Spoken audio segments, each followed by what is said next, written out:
Imagine trying to reach a destination so far away that everyone alive today would be long dead before you even got close. That's Proxima Centauri, our nearest stellar neighbor. We've conquered continents, oceans, and even reached the moon. But interstellar space? That's a different beast entirely. Are we even ready for a journey like this? If you're someone who finds wonder in the universe, make sure to hit that subscribe button. Now let's get started. Proxima Centauri is a red dwarf star, small and dim compared to our Sun. In fact, it's only about 14% the diameter of our home star and roughly 12.5% of its mass. If you could somehow stand on Earth and look up at Proxima Centauri without a telescope, you wouldn't see anything at all. With an apparent magnitude of 11.13, it's far too faint for human eyes to detect. You need at least an 8-centimeter aperture telescope just to glimpse this nearest stellar neighbor. But don't let its dimness fool you. Proxima Centauri is part of the Alpha Centauri system, a triple star arrangement that represents humanity's first realistic stepping stone to interstellar exploration. The star was discovered back in 1915 by Robert Innes while he was examining photographic plates at the Union Observatory in Johannesburg, South Africa. Innes noticed this faint red dwarf positioned about 2.18 degrees southwest of the much brighter Alpha Centauri A and B binary pair. What makes Proxima truly special isn't just its proximity, but what orbits it. Scientists have confirmed at least 2 exoplanets around this star, including Proxima Centauri b, a world roughly 1.06 times Earth's mass that orbits within the star's habitable zone. The habitable zone is that precious region around a star where temperatures could allow liquid water to exist on a planet's surface. Now, before you start packing your bags for an interstellar vacation, we need to acknowledge that Proxima b faces some serious challenges. As a red dwarf, Proxima Centauri is what we call a flare star. It randomly unleashes dramatic bursts of radiation because of intense magnetic activity. These flares could strip away any atmosphere on nearby planets, potentially sterilizing worlds that might otherwise harbor life. Still, the possibility, however remote, that a potentially habitable world exists just over 4 light-years away ignites our imagination and fuels our desire to get there. So let's talk about distance. When Robert Innes discovered Proxima Centauri over a century ago, he measured its distance using a technique called parallax. This method is beautifully simple in concept. Astronomers observe a star's position against the background of much more distant stars, then wait 6 months for Earth to travel to the opposite side of its orbit around the Sun. They observe the star again, and the tiny shift in its apparent position, combined with the known diameter of Earth's orbit, allows them to calculate the distance through basic trigonometry. For Proxima Centauri, that calculation gives us a parallax of 771.64 milliarcseconds, which translates to a distance of 4.24 light-years, or 1.3 parsecs if you prefer astronomical units. But what does 4.24 light-years actually mean? A light-year isn't a measure of time, despite its name. It's the distance that light travels in 1 year through the vacuum of space. Light moves at approximately 299,792 kilometers per second, the ultimate cosmic speed limit set by the laws of physics themselves. In 1 year, light covers about 9.46 trillion kilometers. Multiply that by 4.24, and you get roughly 40.2 trillion kilometers to Proxima Centauri. To put that in perspective, the distance from Earth to our Sun is roughly 150 million kilometers, a distance we call 1 astronomical unit. Proxima Centauri sits approximately 268,770 astronomical units away from us. If you drove a car at highway speeds of 100 kilometers per hour without ever stopping, not for food, not for rest, not for fuel, It would take you roughly 46 million years to reach Proxima Centauri. That's longer than the entire history of primates on Earth. The scale is almost incomprehensible. And that's precisely why the question of how long it takes to get there becomes so fascinating. We need to examine our fastest spacecraft, our most ambitious concepts, and the cutting-edge physics that might one day make interstellar travel possible. Speaking of ambitious concepts and the challenges of interstellar travel, I actually explored the idea of generation ships in another video called Why Generation Ships Are Actually Floating Prisons. If you're curious about the human and psychological challenges of spending multiple generations aboard a spacecraft traveling between stars, the link to the video is in the description and pinned on the comments. Now let's start our journey to Proxima Centauri with the fastest objects humanity has ever built. Right now, as you watch this video, two spacecraft called Voyager 1 and Voyager 2 are hurtling through interstellar space, having left our solar system behind. Voyager 1 launched in September of 1977, nearly 50 years ago. It's been traveling continuously ever since, moving at approximately 17 kilometers per second, which equals about 61,000 kilometers per hour. That's roughly 50 times faster than a rifle bullet. This speed isn't from any engine. Voyager 1 has no propulsion system firing. Instead, it gained this velocity through gravitational assists, swinging past Jupiter in 1979 and Saturn in 1980, each encounter adding momentum like a cosmic slingshot. Since then, it's been coasting through space, and will continue doing so essentially forever unless it collides with something. In 2012, Voyager 1 became the first human-made object to cross the heliopause, the boundary where the solar wind from our Sun gives way to the interstellar medium. It now sits roughly 25 billion kilometers from the Sun, about 170 times farther than Earth's orbital distance. This is an extraordinary achievement, a testament to human engineering and our drive to explore.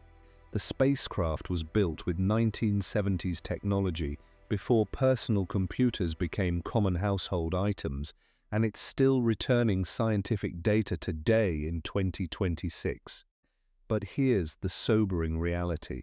Despite traveling faster than anything else we've ever built, despite cruising through space for almost 5 decades without stopping, Voyager 1 has covered only about 1/370th of a single light year.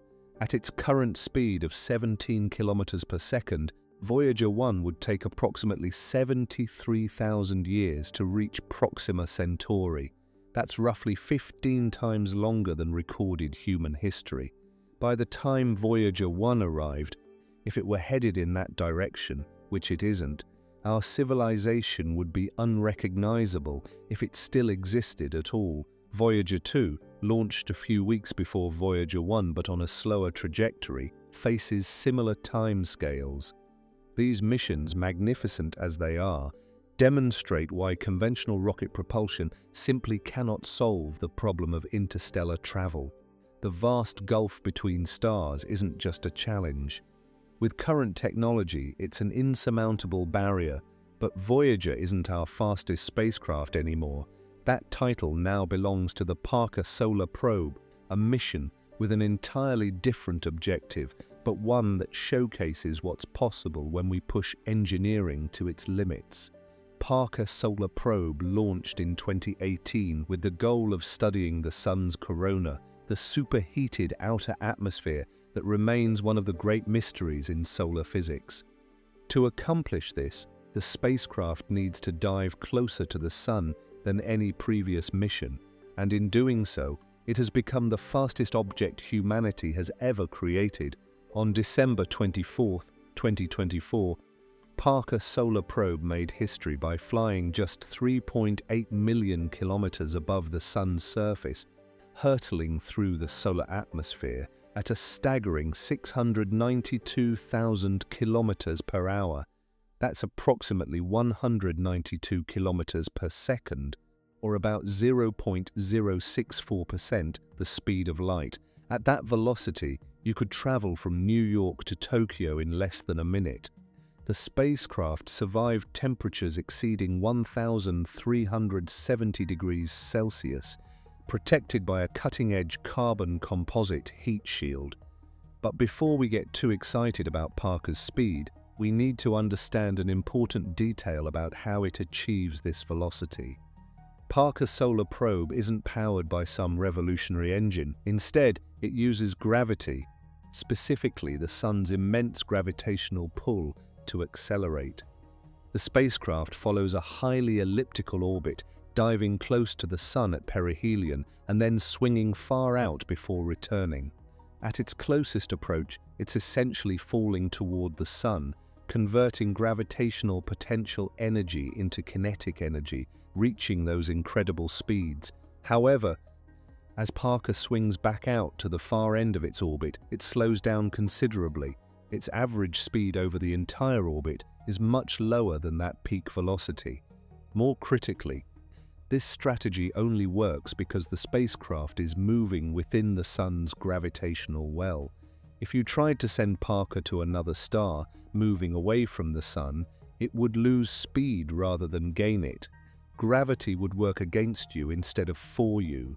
Let's imagine for a moment that we could somehow redirect Parker Solar Probe toward Proxima Centauri at its peak velocity of 192 kilometers per second. Setting aside the impossible engineering required to do this, how long would the journey take? The math gives us approximately 6,680 years. That's still longer than all of recorded human civilization, from the earliest writing systems in ancient Sumer to today.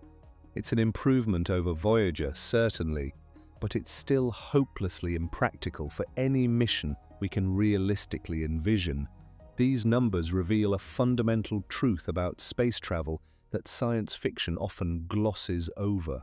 The distances between stars are so vast that even our fastest spacecraft, moving at speeds that would seem magical to anyone from a century ago, are painfully, agonizingly slow on an interstellar scale. Chemical rockets, the technology that got us to the moon and powers most of our satellites, simply cannot bridge this gap. They work by burning fuel and expelling the exhaust at high speed to generate thrust, but the energy density of chemical reactions is far too low for interstellar missions. Let me explain why with a bit of physics. The fundamental equation governing rocket propulsion is called the Tsiolkovsky rocket equation, named after the Russian scientist Konstantin Tsiolkovsky, who derived it in the late 19th century. The equation shows that the final velocity of a rocket depends on the exhaust velocity of the propellant and the ratio of the rocket's initial mass to its final mass. To reach higher speeds, you need either higher exhaust velocity or a much larger ratio of fuel to payload. Chemical rockets have exhaust velocities of around 3 to 4 kilometers per second. To accelerate even a tiny payload to 10% the speed of light, roughly 30,000 kilometers per second, using chemical propulsion, you would need a mass ratio that's astronomically large. Even if you converted the entire mass of Jupiter into rocket fuel, you couldn't accelerate a 1-kilogram payload to a significant fraction of light speed. The mathematics simply doesn't work. Chemical energy is too weak, and the fuel requirements scale exponentially. This is why scientists and engineers have spent decades exploring alternatives to chemical propulsion. One of the most seriously studied concepts was Project Orion, developed in the late 1950s and early 1960s by a team at General Atomics that included some of the brightest minds in physics, including Freeman Dyson and Theodore Taylor. The Orion concept was audacious and, frankly, terrifying. The idea was to propel a spacecraft using nuclear explosions. Here's how it would work. The spacecraft would carry hundreds or thousands of small nuclear bombs, each with an explosive yield carefully calibrated for propulsion. At regular intervals, the spacecraft would eject a bomb behind it, and the bomb would detonate at a precise distance from the craft. Surrounding each bomb would be a material like water or tungsten that would be instantly vaporized into an expanding plasma cloud. This plasma would strike a massive steel pusher plate attached to the rear of the spacecraft. Giant shock absorbers, essentially enormous springs and dampers, would smooth out the acceleration so that any crew or cargo wouldn't be instantly pulverized by the force of each explosion. With each detonation, the spacecraft would gain velocity. The efficiency of this system, measured in specific impulse, would be far higher than any chemical rocket. Calculations suggested that an Orion spacecraft could achieve velocities of 3 to 5% the speed of light, which would reduce the journey time to Proxima Centauri to somewhere between 80 and 140 years. That's a human lifetime, or perhaps 2 generations. Suddenly, an interstellar mission becomes conceivable, at least in terms of travel time. The engineering challenges of Orion were immense, but not insurmountable. The pusher plate would need to withstand temperatures of 80,000 degrees Kelvin from each plasma impact, but materials science suggested this was possible with ablative coatings and proper design. The shock absorption system required technology beyond what existed in the 1960s, but nothing that violated the laws of physics. The spacecraft would be enormous, potentially weighing thousands of tons, but that was actually an advantage. The larger the craft, the more efficiently it could withstand the nuclear pulses. What killed Project Orion wasn't engineering, it was politics and environmental concern. In 1963, the United States, the Soviet Union, and the United Kingdom signed the Partial Nuclear Test Ban Treaty, which prohibited nuclear weapons tests in the atmosphere, in outer space, and underwater. The treaty was designed to slow the nuclear arms race and reduce radioactive fallout, a legitimate and important goal, but it also effectively made Orion illegal to test or deploy. Even before the treaty, Orion faced serious objections. Launching a spacecraft loaded with nuclear weapons from Earth's surface posed obvious dangers. If the rocket failed during launch, you could scatter radioactive material across a wide area. Even if the launch succeeded, detonating hundreds of nuclear bombs in near-Earth space would create radiation hazards for satellites, astronauts, and possibly people on the ground. The political climate of the 1960s, with growing awareness of nuclear dangers and mounting protests against atomic testing, made Orion increasingly untenable. By 1965, funding for Orion was cut, and the project was shelved. Some of the team moved on to other pursuits, while others continued dreaming about variants that might be politically acceptable. Concepts like nuclear pulse propulsion using fusion instead of fission bombs, or starting the mission from orbit rather than Earth's surface, were explored in subsequent decades. But the golden age of Orion, when it seemed like humanity might ride nuclear bombs to Mars and beyond within a generation, was over. Yet Orion taught us something crucial. It showed that with enough energy, interstellar travel times could be brought down to human-relevant scales. The problem wasn't physics, it was energy and how to harness it safely and efficiently. This realization has driven much of the subsequent research into advanced propulsion concepts. Let's shift gears and talk about a technology that's actually flying today: ion propulsion. Unlike chemical rockets that burn fuel in sudden violent reactions, ion engines work by ionizing a propellant, typically xenon gas, and accelerating the ions using electric fields. The exhaust velocity of ion engines is much higher than chemical rockets, often 30 to 90 kilometers per second, compared to 3 to 4 kilometers per second for chemical propulsion. This means ion engines are far more fuel efficient. NASA's Dawn spacecraft, which explored the asteroid Vesta and the dwarf planet Ceres between 2011 and 2018, demonstrated the power of ion propulsion. Over the course of its mission, Dawn's ion engines changed the spacecraft's velocity by more than 11 kilometers per second.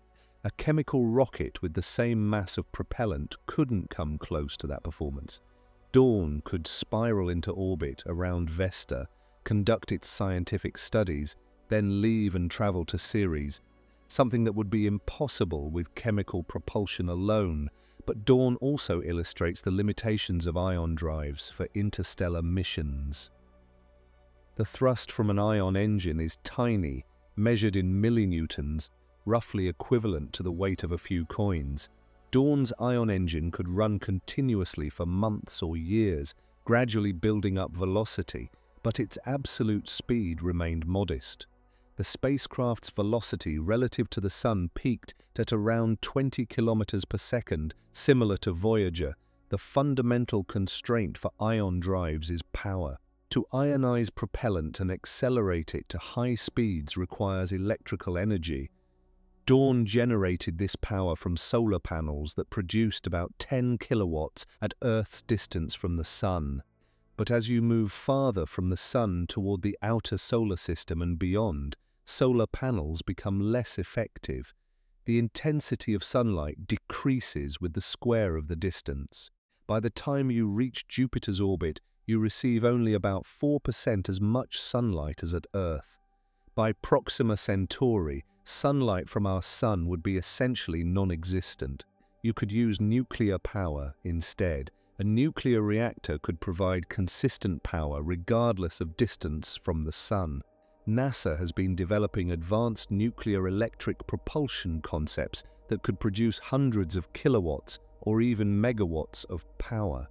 In April of 2026, engineers at NASA's Jet Propulsion Laboratory successfully tested a magnetoplasma-dynamic thruster, a type of advanced ion engine that operates at power levels of 120 kilowatts, far higher than any electric thruster previously tested in the United States.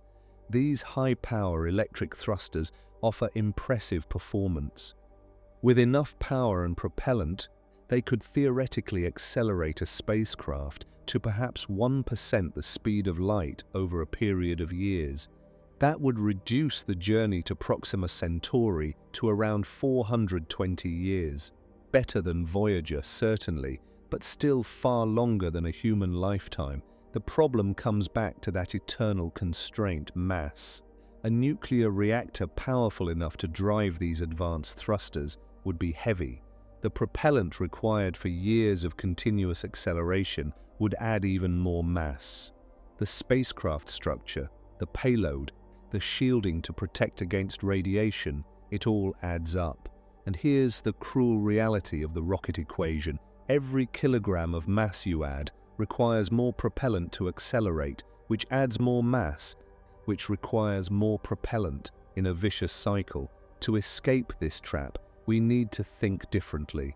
What if instead of carrying our energy source with us, we could beam energy to the spacecraft from somewhere else? What if we could push the spacecraft using light itself? This brings us to one of the most exciting and realistic concepts for interstellar travel being developed today: laser-driven light sails. The concept is based on a fundamental principle of physics that James Clerk Maxwell predicted in the 1860s, and that experiments later confirmed. Light carries momentum. When photons strike an object and are absorbed or reflected, they transfer momentum to that object, creating a tiny push. For everyday objects, this radiation pressure is negligible. But for an extremely lightweight, highly reflective sail in the vacuum of space, radiation pressure can be a viable means of propulsion. Our Sun emits enormous amounts of light, and spacecraft have already used solar radiation pressure for attitude control and, in some cases, propulsion. The Japanese spacecraft Ikaros, launched in 2010, was the first to successfully demonstrate interplanetary travel using a solar sail. But solar radiation pressure is weak and decreases rapidly as you move away from the Sun. To achieve the high velocities needed for interstellar travel, we need something far more powerful than sunlight. Enter the laser sail. Instead of relying on the diffuse light of the sun, imagine focusing the combined power of thousands or millions of lasers into a single, concentrated beam aimed at an ultra-lightweight reflective sail attached to a spacecraft. The photons from this laser beam would strike the sail and reflect off, transferring their momentum and accelerating the spacecraft. Because the beam is focused and coherent, it can deliver far more radiation pressure than sunlight ever could. This isn't just theoretical speculation. In April 2016, Russian billionaire Yuri Milner, along with physicist Stephen Hawking and Facebook founder Mark Zuckerberg, announced the Breakthrough Starshot initiative. This project aims to send tiny spacecraft, each weighing just a few grams, to Proxima Centauri within a generation using exactly this technology. The goal is to accelerate these starships to 20% the speed of light, which would allow them to reach Proxima Centauri in approximately 20 years, with data taking another 4 years to return to Earth at the speed of light. Let me walk you through how Breakthrough Starshot would work, because the engineering is both elegant and mind-boggling. The spacecraft itself would be a wafer-thin chip, perhaps a few centimeters across, containing cameras, sensors, processors, a power source, and a communication system. Total mass, less than 1 gram for the chip itself. Attached to this chip would be a sail made of an incredibly thin, lightweight, highly reflective material, possibly just a few hundred atoms thick, with a surface area of about 4 meters squared. The propulsion system wouldn't be on the spacecraft at all. Instead, it would be a massive laser array on Earth or in Earth orbit, consisting of thousands of individual laser units working in perfect synchronization. The combined power output would be around 100 gigawatts, roughly equivalent to the output of 100 large nuclear power plants, all focused into a beam just a few meters across. When the starship and its sail pass overhead, this laser array would fire. The beam would strike the sail, and within minutes, the spacecraft would accelerate to 20% the speed of light. That's 60,000 kilometers per second. At that velocity, you could travel from New York to Sydney in about 1/3 of a second. The Moon would be reached in 6 seconds. Mars, at its closest approach to Earth, in just over a minute. The acceleration phase would be brutal. To reach 20% of light speed in just a few minutes means accelerating at approximately 60,000 times Earth's gravity. No human could survive such forces, which is why these missions must be unmanned. Even the electronics must be specially designed to withstand the stress. But once the acceleration phase ends and the laser shuts off, the spacecraft would coast through interstellar space at constant velocity, experiencing no forces except the occasional impact of a stray atom or dust grain. 20 years later, if everything works perfectly, the starship would zip past Proxima Centauri at 60,000 kilometers per second. Its cameras and sensors would have just hours, perhaps minutes, to gather data as the star system rushes past. The spacecraft couldn't slow down. There's no mechanism to brake. It would capture images and measurements, then use a tiny laser or radio transmitter to beam the data back to Earth. 4 years later, assuming the signal is strong enough and our receivers sensitive enough, we would receive humanity's first close-up look at another star system. This is an astonishing vision, but it comes with equally astonishing challenges. Let me highlight just a few of the engineering problems that must be solved before Breakthrough Starshot can become reality. First, the laser array. Building a 100-gigawatt laser system is an extraordinary undertaking. For comparison, the most powerful continuous wave laser in the world today produces around 1 megawatt. Starshot would need 100,000 times more power. The individual laser units would need to be precisely synchronized, their beams combined and focused to a degree of accuracy measured in nanometers.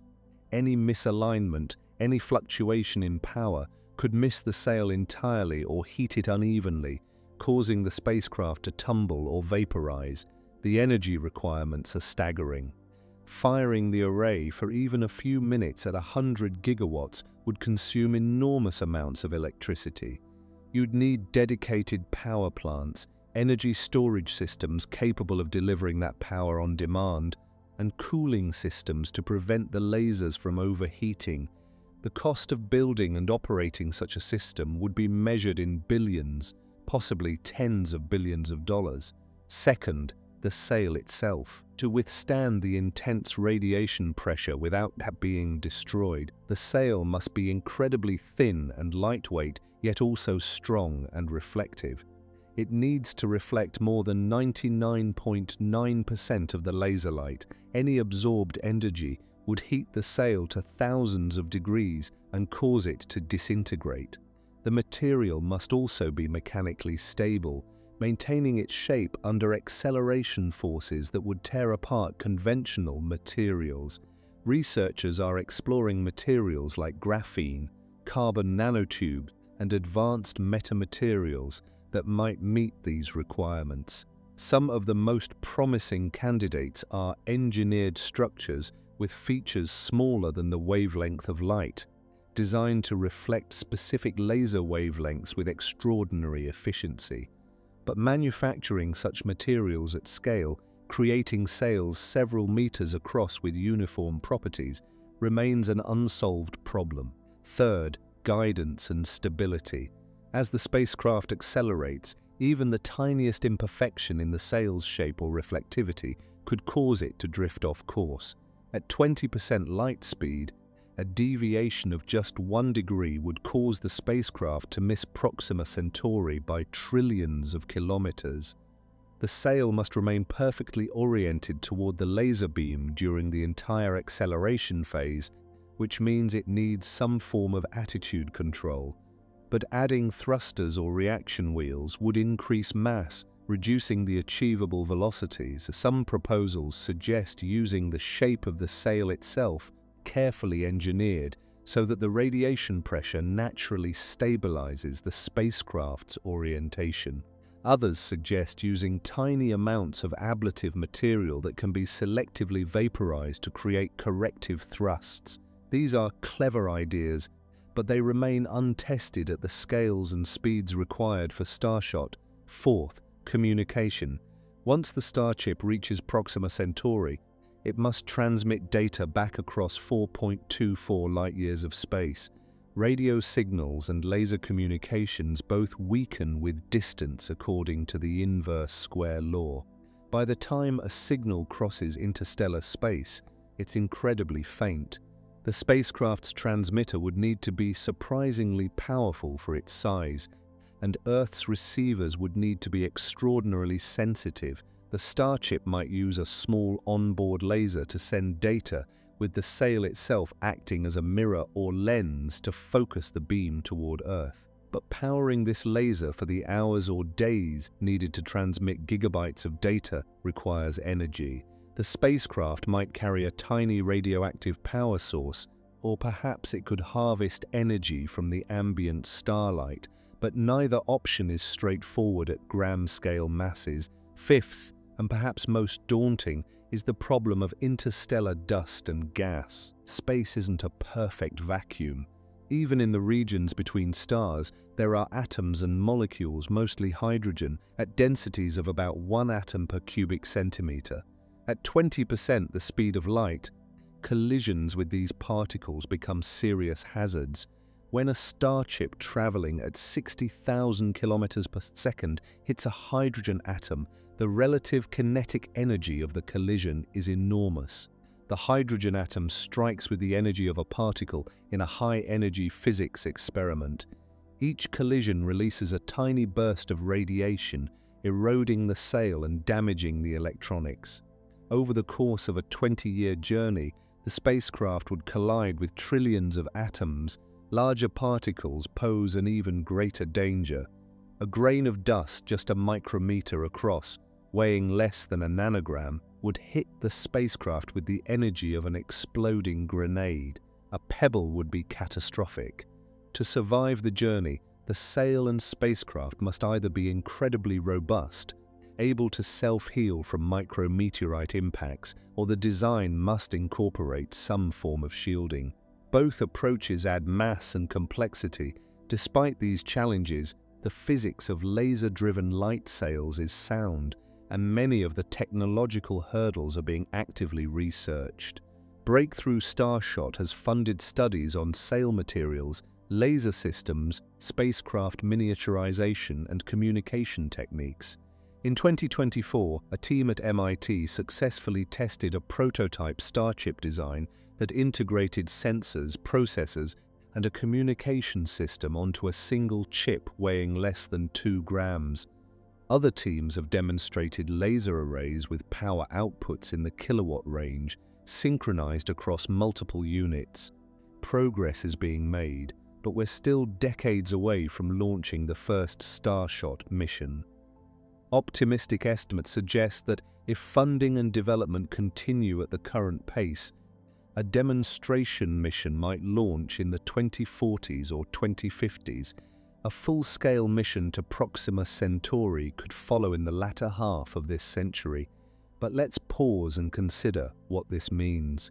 If Starshot succeeds, the first data from another star system would arrive back on Earth sometime around the 2070s or 2080s, more than a century after the initial concept was proposed, and more than half a century from now.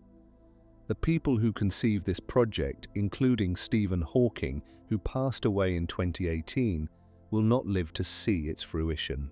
The scientists and engineers working on it today will be elderly or gone by the time the data returns. This is a multi-generational endeavor, a project that requires patience, sustained commitment, and faith in the future.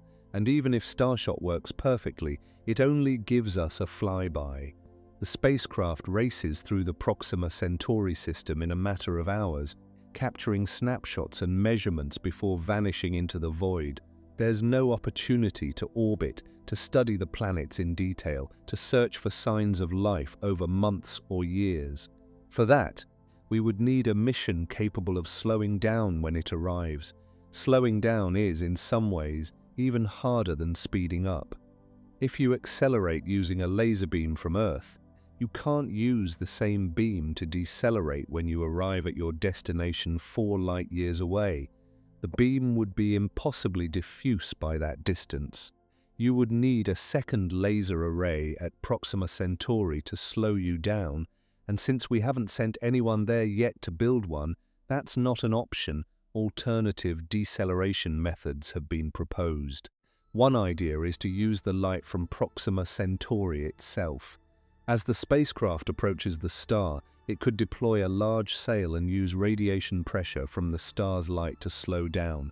This technique, called a magnetic sail or mag sail, could work in principle, but Proxima Centauri is a red dwarf, much dimmer than our Sun. The radiation pressure would be weak, and the deceleration phase would take decades or longer, adding significantly to the mission time. Another concept is to carry fuel for a braking burn, but this creates a severe mass penalty. Remember the rocket equation. To slow down, you need propellant, and to carry that propellant, you need more propellant to accelerate it in the first place. The mass ratios become prohibitive very quickly. Even advanced propulsion systems like fusion rockets struggle with this problem. Some visionaries have proposed an even more audacious solution: antimatter. When matter and antimatter meet, they annihilate each other, converting 100% of their mass into energy, according to Einstein's famous equation E equals mc squared. No other reaction in the universe is more efficient. A single kilogram of antimatter annihilating with a kilogram of matter releases roughly 90 petajoules of energy, equivalent to the explosion of a multi-megaton nuclear weapon. If you could harness this energy for propulsion, you could theoretically accelerate a spacecraft to a substantial fraction of light speed and still have enough antimatter left over to decelerate at your destination. The exhaust velocity of an antimatter rocket would be close to the speed of light itself, making it the ultimate rocket engine. Some calculations suggest that a spacecraft powered by just a few tens of kilograms of antimatter could make the journey to Proxima Centauri, slow down upon arrival, explore the system, and even return to Earth, all within a human lifetime. But there's a catch, and it's a massive one. Antimatter doesn't exist naturally in any significant quantities in our corner of the universe. To use it as fuel, we first have to create it. Currently, the only way we know to produce antimatter is through high-energy particle collisions in accelerators like the Large Hadron Collider at CERN. When protons slam together at near-light speeds, the energy of the collision occasionally produces pairs of particles and antiparticles. The problem is efficiency. Creating antimatter this way is breathtakingly expensive and inefficient. CERN produces perhaps a few nanograms of antimatter per year, and the energy required to create it is billions of times greater than the energy you get back when you annihilate it. At current production rates and costs, creating a single gram of antimatter would take millions of years and cost quadrillions of dollars. Creating the tens of kilograms needed for an interstellar mission is so far beyond our current capabilities that it might as well be magic. Even if we solve the production problem, storing antimatter presents extraordinary challenges. Antimatter annihilates instantly upon contact with normal matter, so you can't keep it in a conventional container. Instead, it must be suspended in a perfect vacuum using powerful magnetic fields, a technology called a penning trap. The largest amount of antimatter ever trapped and stored is measured in trillionths of a gram, held for just a few minutes before being lost. For an interstellar mission, you would need to store kilograms of antimatter for years or decades without losing any. The magnetic containment system would need to be perfectly reliable, powered continuously, and shielded from any possible disturbance. A single failure, a momentary power loss, a stray meteorite impact, and the entire fuel supply would annihilate catastrophically, vaporizing the spacecraft. Antimatter propulsion remains firmly in the realm of far-future technology. Some physicists believe that with sufficient advances in particle physics and engineering, we might be able to create and store antimatter more efficiently within a few centuries. Others are more skeptical, suggesting that the fundamental physics may never allow practical antimatter rockets. For now, it remains a beautiful idea on paper, a theoretical upper limit on what might be possible, but not a realistic near-term solution. So where does this leave us? We've surveyed the landscape of propulsion technologies, from the painfully slow chemical rockets to the exotic promise of antimatter engines. We've seen that Voyager would take 73,000 years to reach Proxima Centauri, that nuclear pulse propulsion could theoretically get us there in a century, that ion drives might manage the journey in 400 years, and that laser light sails could achieve a flyby in just 20 years, though not a mission that could slow down and explore. The reality is that with current technology, or even technology that we can realistically envision developing within the next few decades, the journey to Proxima Centauri remains just beyond our grasp. We can conceive of missions that would arrive within a human lifetime, but we cannot yet build them. The engineering challenges are immense, the costs astronomical, and the risks formidable. But before you let that discourage you, consider this. Every one of these technologies, from ion drives to laser sails, would have seemed like pure fantasy just a century ago. In 1926, exactly 100 years before the present day, the Wright brothers' first flight was only 23 years in the past. Commercial aviation barely existed. Rockets were experimental curiosities. The idea that humans would walk on the moon within 50 years would have been dismissed as science fiction nonsense. Yet here we are in 2026, having sent 12 humans to the lunar surface, landed rovers on Mars, flown a helicopter in the Martian atmosphere, orbited Saturn, touched the Sun with Parker Solar Probe, and sent Voyager into interstellar space. We've discovered thousands of exoplanets, including potentially habitable worlds around Proxima Centauri. Our technological progress over the past century has been nothing short of extraordinary. If you're captivated by humanity's journey toward the stars, make sure to hit that subscribe button. I am just starting this channel, and your support means a lot to me. The question isn't whether we'll ever reach Proxima Centauri, but when and with what technology. To understand the possible timeline, we need to think not just about engineering, but about the nature of exponential technological progress and the resources that a more advanced civilization might command. Let's start with fusion propulsion, a technology that sits somewhere between the practical and the aspirational. Fusion is the process that powers the Sun and all stars. When hydrogen nuclei are forced together under extreme temperature and pressure, they fuse into helium, releasing tremendous amounts of energy. This is the same process that powers hydrogen bombs, but in a controlled, sustained manner. A fusion rocket would heat propellant, likely hydrogen, using energy from fusion reactions, then expel that superheated gas through a nozzle to generate thrust.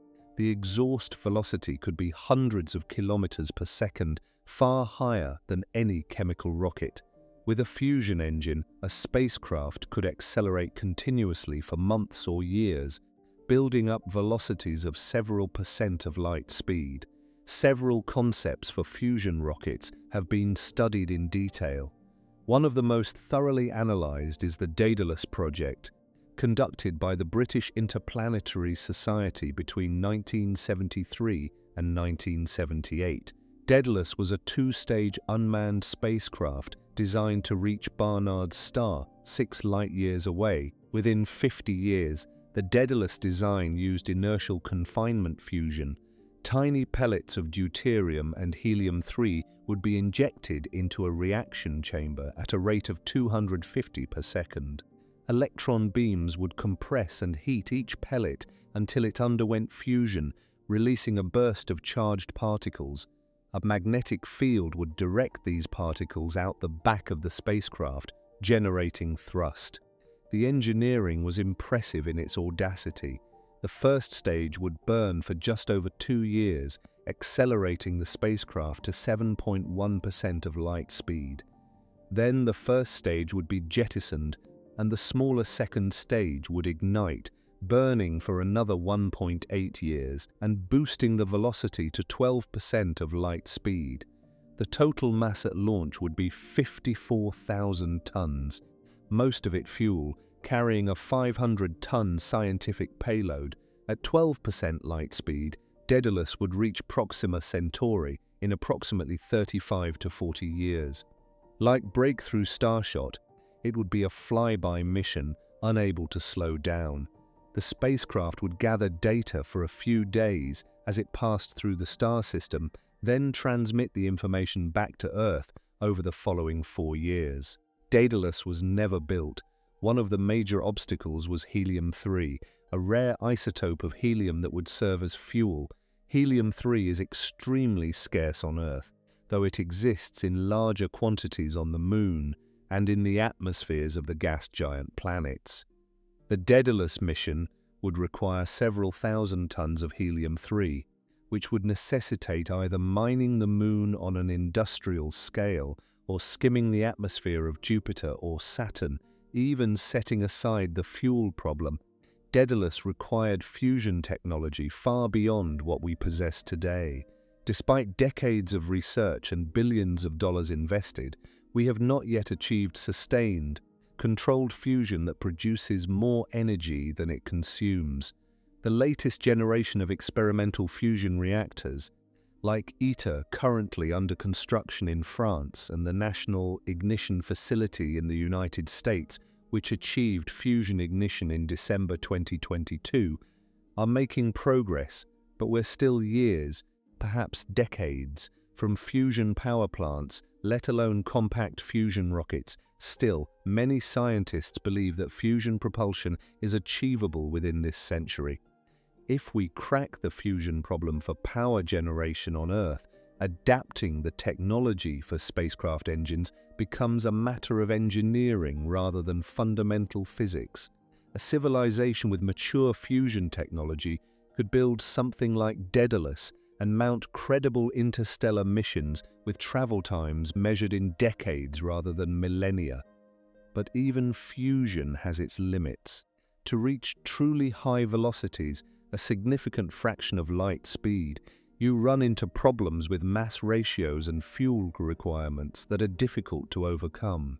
This has led some researchers to explore even more speculative concepts, ideas that push the boundaries of known physics without quite breaking them. One such concept is the Bussard ramjet, proposed by physicist Robert Bussard in 1960.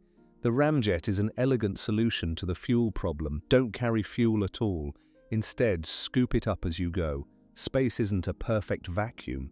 It contains roughly 1 hydrogen atom per cubic centimeter in the interstellar medium.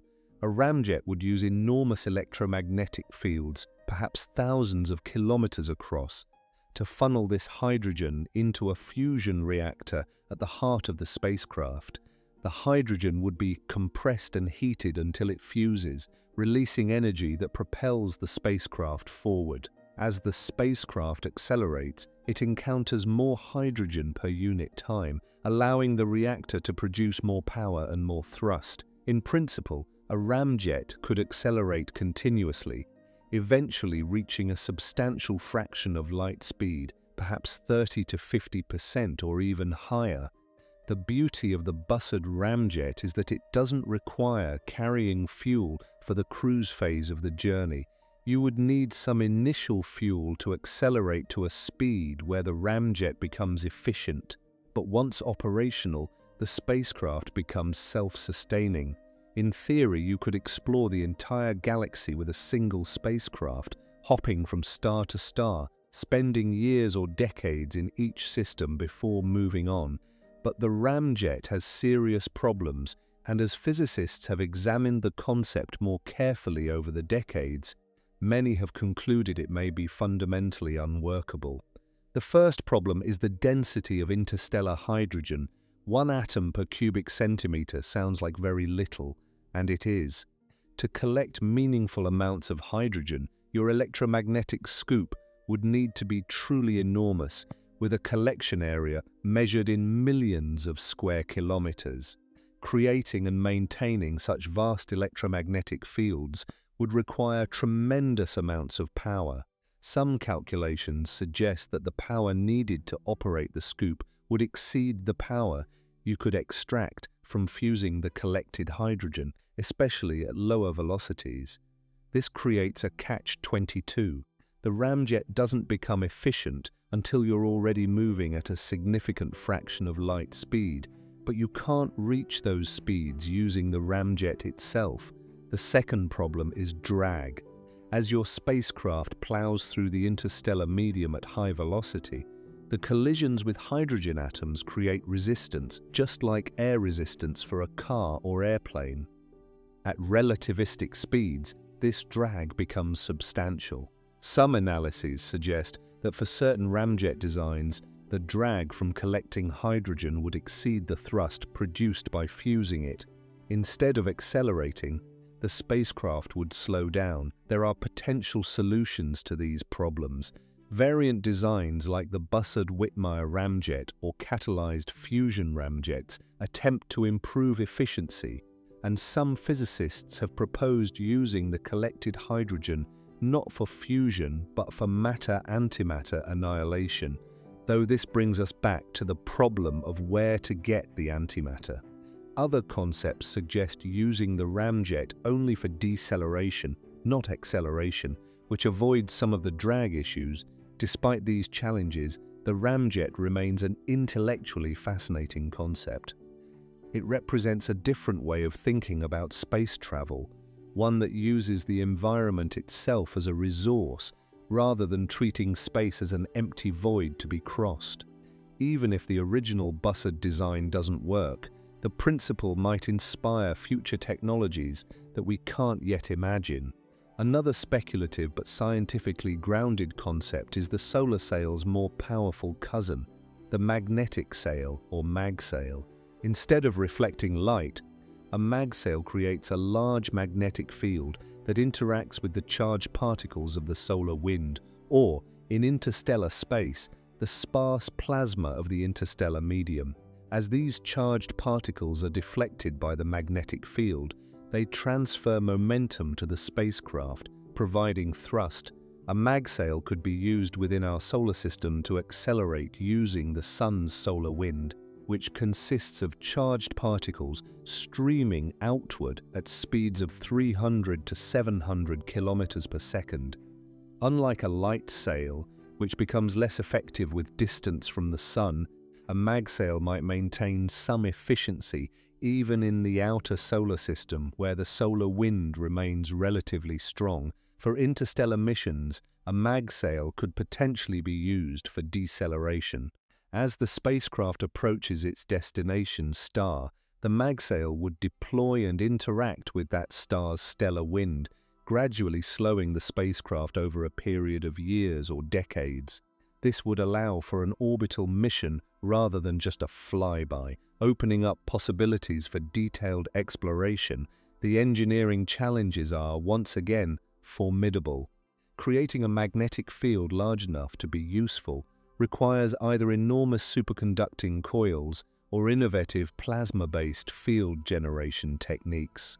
The spacecraft must carry or generate sufficient power to maintain the field continuously, and the interaction between the field and charged particles creates forces that stress the spacecraft structure in complex ways. Research on magsails has advanced significantly in recent years. In 2023, scientists at the University of Washington successfully tested a miniature magsail concept in a laboratory plasma chamber, demonstrating the basic principles. While we're far from building an interstellar magsail, the technology is being seriously considered for missions to the outer solar system and potentially for deflecting dangerous asteroids. As we explore these increasingly exotic propulsion concepts, we're starting to brush against the theoretical limits imposed by physics itself. Einstein's special theory of relativity tells us that nothing with mass can reach or exceed the speed of light. As an object accelerates closer to light speed, its relativistic mass increases, requiring ever greater amounts of energy for each incremental increase in velocity. To actually reach light speed would require infinite energy, which is impossible. But relativity doesn't prohibit us from getting close. A spacecraft traveling at 90% of light speed would reach Proxima Centauri in about 4.7 years as measured by observers on Earth. However, due to time dilation, the experience of time aboard the spacecraft would be different.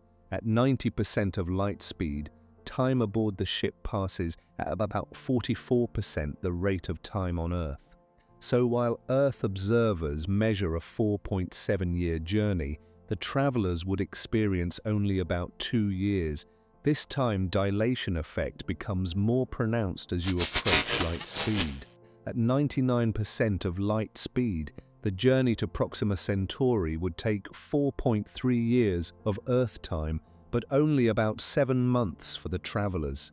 At 99.9% of light speed, the journey would feel like just 3 weeks to those aboard the spacecraft, while more than 4 years pass on Earth. This creates a strange asymmetry. If we could build a spacecraft capable of reaching these extreme velocities, the travelers could journey to Proxima Centauri, explore for a period, and return home, experiencing perhaps only a few years of subjective time. But when they returned to Earth, decades would have passed. Everyone they knew would be older or gone. The world would have changed in ways they couldn't predict. This scenario isn't mere speculation. It's a direct consequence of relativity. one of the most thoroughly tested and confirmed theories in all of physics. Time dilation has been measured in countless experiments, from atomic clocks flown on airplanes to observations of particles created in cosmic ray collisions. If we ever build relativistic spacecraft, time dilation will be an unavoidable reality that travelers must confront. But how would we actually accelerate a spacecraft to such extreme velocities? The propulsion methods we've discussed so far, even fusion rockets and laser sails, struggle to reach more than 10 to 20% of light speed. To go faster requires either massive improvements in efficiency or entirely new approaches. One concept that's received serious attention from physicists is the photon rocket. Unlike conventional rockets that expel matter, a photon rocket would generate thrust by emitting pure light, typically a highly focused laser beam or gamma rays. Since photons travel at the speed of light, the exhaust velocity is the highest physically possible, making photon rockets theoretically the most efficient form of reaction drive. The problem, as always, is energy. To accelerate even a modest payload to a significant fraction of light speed requires staggering amounts of energy. A photon rocket would need a power source orders of magnitude beyond anything we can currently build. Some proposals suggest using small black holes as power sources, exploiting the Hawking radiation they emit, but creating and containing microscopic black holes is firmly in the realm of science fiction with our current understanding. Another approach is to separate the power source from the spacecraft entirely, which brings us back to laser propulsion but taken to an extreme. Instead of a 100-gigawatt laser array like breakthrough Starshot, imagine a laser system with petawatts or even exawatts of power, perhaps built in space using resources from asteroids or the moon, powered by vast arrays of solar panels or fusion reactors. Such a system could accelerate much larger spacecraft than Starshot's gram-scale probes. A spacecraft massing several tons, large enough to carry sophisticated scientific instruments, autonomous AI systems, and perhaps even a small manufacturing capability, could be accelerated to 20, 30, or even 50% of light speed. The laser would fire continuously for weeks or months as the spacecraft spiraled outward from the solar system, reaching its cruise velocity only after traveling a significant distance. Building such an infrastructure would be an undertaking comparable to the largest projects in human history, but it's not fundamentally impossible. It requires only energy, resources, and time, all of which become more abundant as our civilization advances. Some futurists suggest that within a few centuries, if humanity continues to expand into the solar system and develops mature space-based industry, such mega-projects might become feasible. This leads to a broader question about the future of space exploration and the role of advanced civilizations. Our current perspective is limited by our current capabilities. We struggle to imagine how a civilization, just a few centuries or millennia more advanced than ours, might approach interstellar travel. The astronomer Nikolai Kardashev proposed a scale for measuring the technological advancement of civilizations based on their energy usage. A Type I civilization can harness all the energy available on its home planet. A Type II civilization can harness the total energy output of its star. A Type III civilization can harness the energy of an entire galaxy. Currently, humanity is somewhere around 0.7 on the Kardashev scale. We're not yet a full Type I civilization. We use a fraction of the energy that reaches Earth from the Sun and a tiny fraction of the total energy available from Earth's natural resources. But we're advancing. Our energy consumption has increased exponentially over the past few centuries, and if that trend continues, some estimates suggest we could reach Type I status within a few hundred years. A Type II civilization would have capabilities that seem almost godlike from our perspective. Such a civilization might build a Dyson sphere or Dyson swarm, a vast array of solar collectors surrounding their star, capturing a significant portion of its energy output. With access to the power of an entire star, a Type II civilization could build laser arrays capable of accelerating massive spacecraft to relativistic speeds. They could construct enormous habitats in space, terraform planets, and send fleets of exploration vessels to every star in their galactic neighborhood. From the perspective of a Type II civilization, the journey to Proxima Centauri might be trivial. They could send dozens or hundreds of missions, each crewed or carrying advanced AI, with travel times of just a few years or decades. They might establish permanent outposts, even colonies around nearby stars, creating a network of settled systems spanning hundreds of light years. This might seem like wild speculation, but consider the trajectory of human advancement. 5,000 years ago, the fastest any human could travel was on horseback or by sailing ship, perhaps 30 to 40 kilometers per hour under ideal conditions. 500 years ago, that hadn't changed much. But in the past 150 years, we've gone from steam locomotives to supersonic jets to spacecraft capable of leaving the solar system. The pace of change is accelerating if we avoid destroying ourselves through war, environmental catastrophe, or other existential risks. And if we continue to develop technologically, there's no fundamental reason why we couldn't become a Type II civilization within a few thousand years. On cosmic timescales, that's the blink of an eye. And once we reach that level of capability, interstellar travel becomes not a distant dream but a practical reality. But there's another possibility, one that's both exciting and unsettling. Perhaps we won't need to physically travel to the stars at all. Perhaps the future of exploration lies not in flesh and blood, or even in metal and silicon, but in pure information. Imagine this scenario. Instead of building massive spacecraft to carry humans or even robots across the interstellar void, we send something much lighter and faster: information. We transmit the complete digital blueprint of a spacecraft, a robot, or even a human consciousness to our destination star.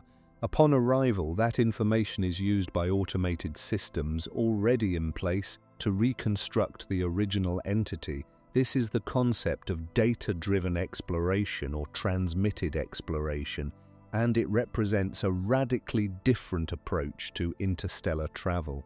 The key insight is that information can travel at the speed of light. A radio signal or laser communication beam carrying data crosses the distance to Proxima Centauri in just 4.24 years, far faster than any physical spacecraft we've discussed. Of course, this approach requires that something already be at the destination to receive and process the information. That's not a trivial requirement. You'd need to send an initial seed mission using conventional propulsion, a mission carrying advanced manufacturing systems, perhaps molecular assemblers or 3D printers capable of working with local materials, along with fusion reactors or other power sources, mining robots and sophisticated AI to coordinate everything. This seed ship might take decades or even centuries to reach its destination using nuclear pulse propulsion, fusion drives or laser sails, but once it arrives and establishes a functioning outpost, the real exploration can begin. From that point forward, you can transmit new mission designs, updated software, scientific instruments, and even the patterns for constructing additional robots or habitats, all at the speed of light. The amount of data required is significant, but not prohibitive. A complete molecular-level scan of a kilogram of sophisticated machinery might require petabytes or exabytes of information, depending on the resolution.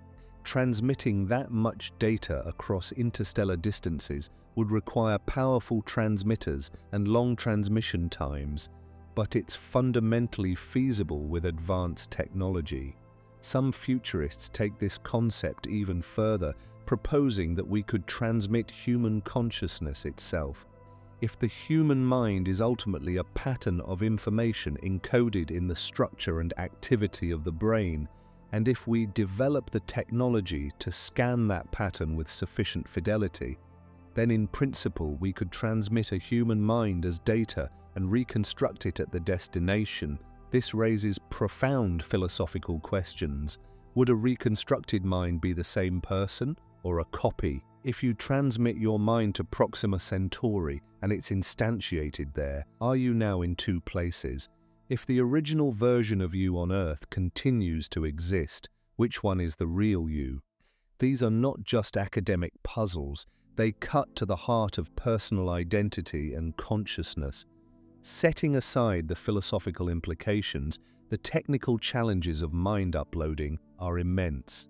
We don't yet understand consciousness well enough to know whether it can be reduced to information that can be copied and transmitted. The human brain contains roughly 86 billion neurons, each connected to thousands of others through trillions of synapses. The pattern of connections, the strengths of those connections, the concentrations of neurotransmitters, the electrical states of cells, all of this might need to be captured to preserve the mind. Current neuroscience suggests we're centuries away from the technology required for complete brain emulation, if it's possible at all. But even if mind uploading never becomes feasible, the broader concept of transmitted exploration remains compelling. We could send detailed designs for scientific instruments, rovers, even entire research bases, and have them constructed on-site from local materials. This approach has another advantage. It's reversible. Once you've established manufacturing capability at Proxima Centauri, you can send information back to Earth just as easily. Detailed scans of alien artifacts, if any are found, samples of exotic materials, even biological templates for alien organisms could be transmitted home and reconstructed in laboratories on Earth. The two-way exchange of information creates a kind of interstellar internet, linking human outposts across light years. But let's return to the near term, to missions we might actually launch within the next few decades or centuries using foreseeable technology. Even if we can't yet reach Proxima Centauri quickly, there are compelling reasons to try. The potential scientific payoff is extraordinary, and the journey itself would push the boundaries of human technology in ways that benefit civilization as a whole. Proxima Centauri is not just any star. It's the closest stellar neighbor, and remarkably, it hosts planets, including at least one in the habitable zone, where liquid water could exist on the surface. Proxima Centauri b, discovered in 2016, orbits the star every 11.2 days at a distance of just 7.5 million kilometers, about 5% of the Earth-Sun distance. Because Proxima Centauri is a red dwarf, much cooler and dimmer than our Sun, this close orbit places Proxima b squarely in the habitable zone. The planet receives a similar amount of stellar radiation as Earth does from the Sun, making it potentially warm enough for liquid water. With an estimated mass of at least 1.27 times Earth's mass, Proxima b is likely a rocky world rather than a gas giant. Of course, habitable zone doesn't mean habitable. Proxima b faces challenges that Earth doesn't. Red dwarfs are known for violent stellar flares, eruptions that blast their planets with intense radiation and charged particles. Proxima Centauri is particularly active, experiencing flares that increase its brightness by several times. A planet as close as Proxima b would be bombarded by this radiation, which could strip away its atmosphere over time or sterilize its surface. Additionally, Proxima b is likely tidally locked, meaning the same side always faces the star, just as the Moon always shows the same face to Earth. One hemisphere would experience eternal day, the other eternal night. This could create extreme temperature differences, with the day side potentially too hot and the night side frozen solid, unless a thick atmosphere or ocean can redistribute heat. Despite these challenges, Proxima b remains one of the most intriguing exoplanets known. Theoretical models suggest that under the right conditions, with a sufficient atmosphere and perhaps a magnetic field to deflect stellar wind, the planet could be habitable. There might be a twilight zone between the day and night sides where temperatures are moderate and liquid water could pool. Some models even suggest the possibility of a planet-wide ocean. In 2020, astronomers announced the possible detection of a second planet, Proxima Centauri c, orbiting farther out with a period of about 5 years. This planet appears to be a super-Earth, potentially several times Earth's mass, but it orbits well outside the habitable zone and is likely frozen. Then in 2022, a third candidate planet, Proxima d, was reported, a lightweight world about a quarter Earth's mass orbiting even closer to the star than Proxima b. The Proxima Centauri system is turning out to be far more interesting than we initially imagined.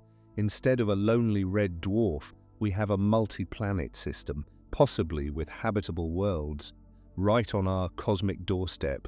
This makes the case for an interstellar mission even more compelling.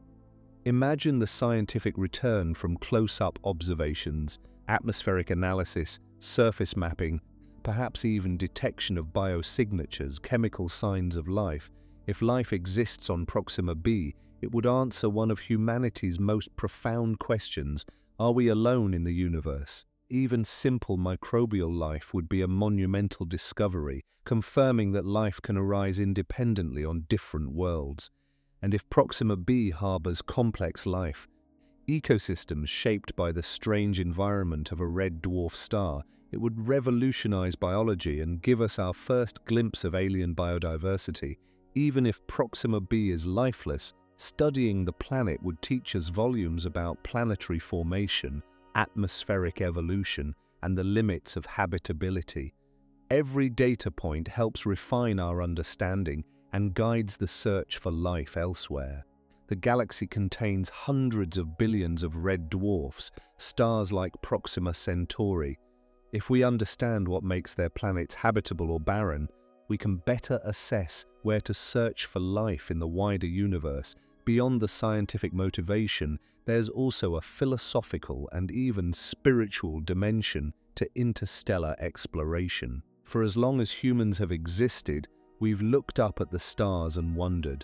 We've told stories about them, navigated by them, imagined worlds circling them. The desire to explore, to see what's beyond the next horizon, is fundamental to human nature. Reaching another star would be the ultimate expression of that drive.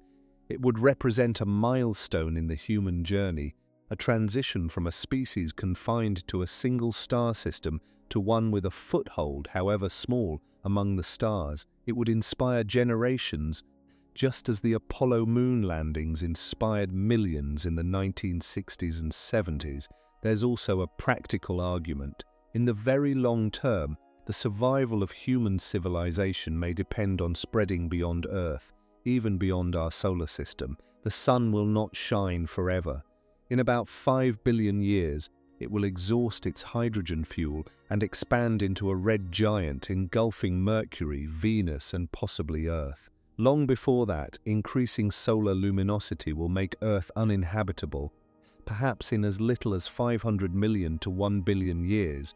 On shorter timescales, Earth faces risks from asteroid impacts, supervolcanic eruptions, and potentially self-inflicted catastrophes like nuclear war or runaway climate change.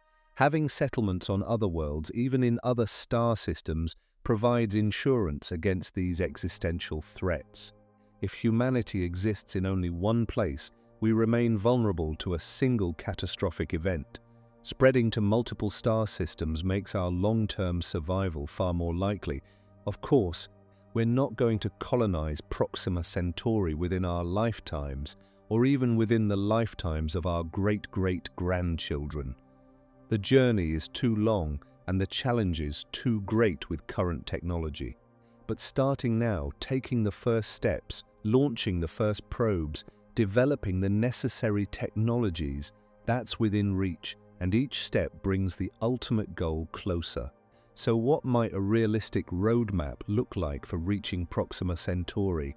Let's sketch out a plausible sequence of missions spanning the next few centuries, based on technologies that are either currently available or likely to be developed within that time frame. Phase 1. Precursor missions, 2026 to 2060. The first phase focuses on developing and testing key technologies in our own solar system. This includes advanced ion drives, laser sail concepts, miniaturized electronics, autonomous AI systems, long-duration power sources, and long-range communication systems. Missions like the Parker Solar Probe, which has already approached the Sun closer than any previous spacecraft, and the upcoming Interstellar Probe mission being planned by NASA, will test technologies and gather data about the outer solar system and the boundary where the solar wind meets interstellar space. Breakthrough Starshot conducts its first small-scale demonstrations, launching gram-scale spacecraft accelerated by ground-based lasers to velocities of a few % of light speed. These missions travel to the outer solar system, testing sail materials, laser targeting, spacecraft stability, and communication over increasing distances. During this phase, we also develop better telescopes and observation techniques to study Proxima Centauri and its planets in greater detail.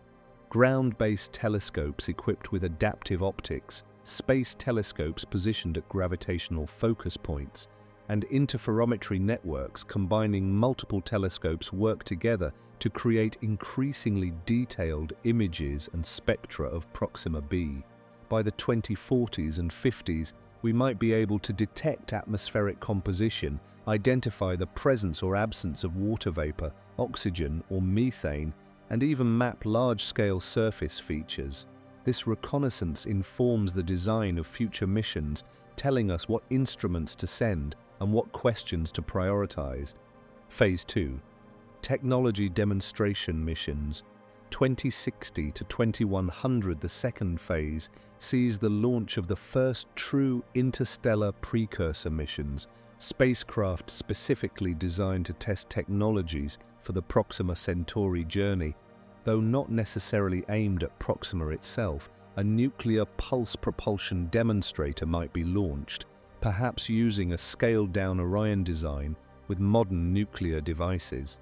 This mission could target the outer solar system, or even attempt to reach the gravitational focus of the Sun's lens at 550 astronomical units, where the Sun's gravity bends light in ways that could be exploited for ultra-high resolution imaging. Laser sail technology advances significantly.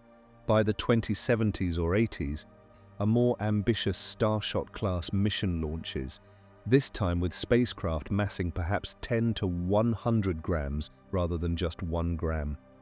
These craft carry more sophisticated instruments, better power systems, and improved communication capabilities.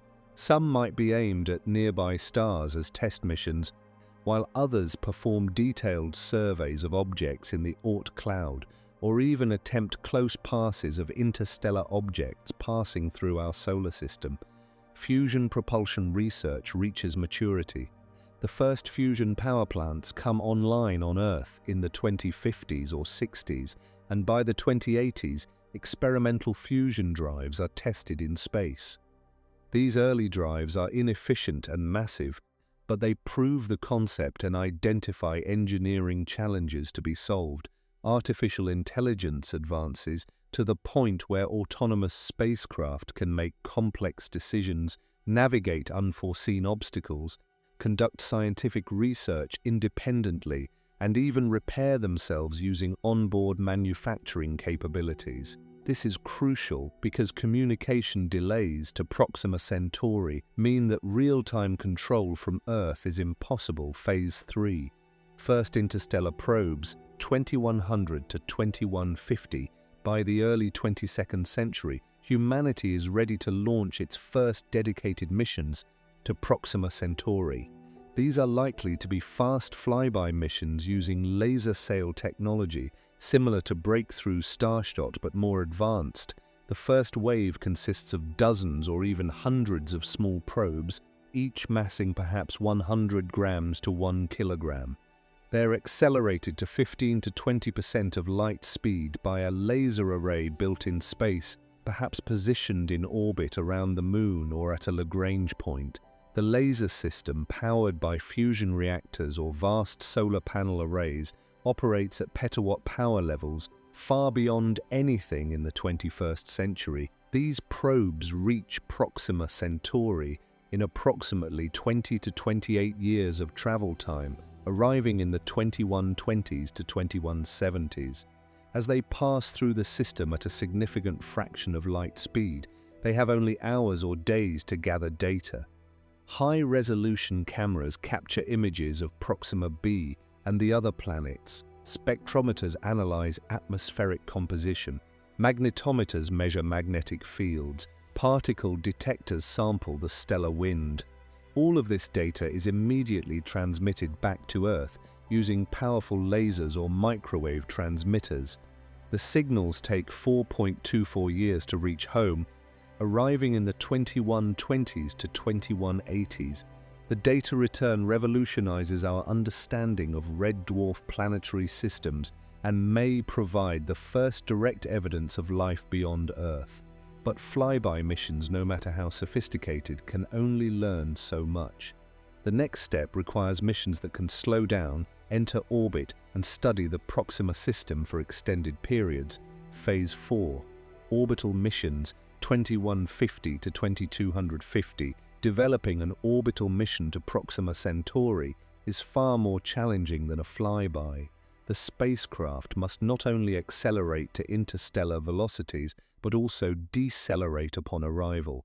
This roughly doubles the energy requirement and significantly increases the complexity. Several approaches are possible.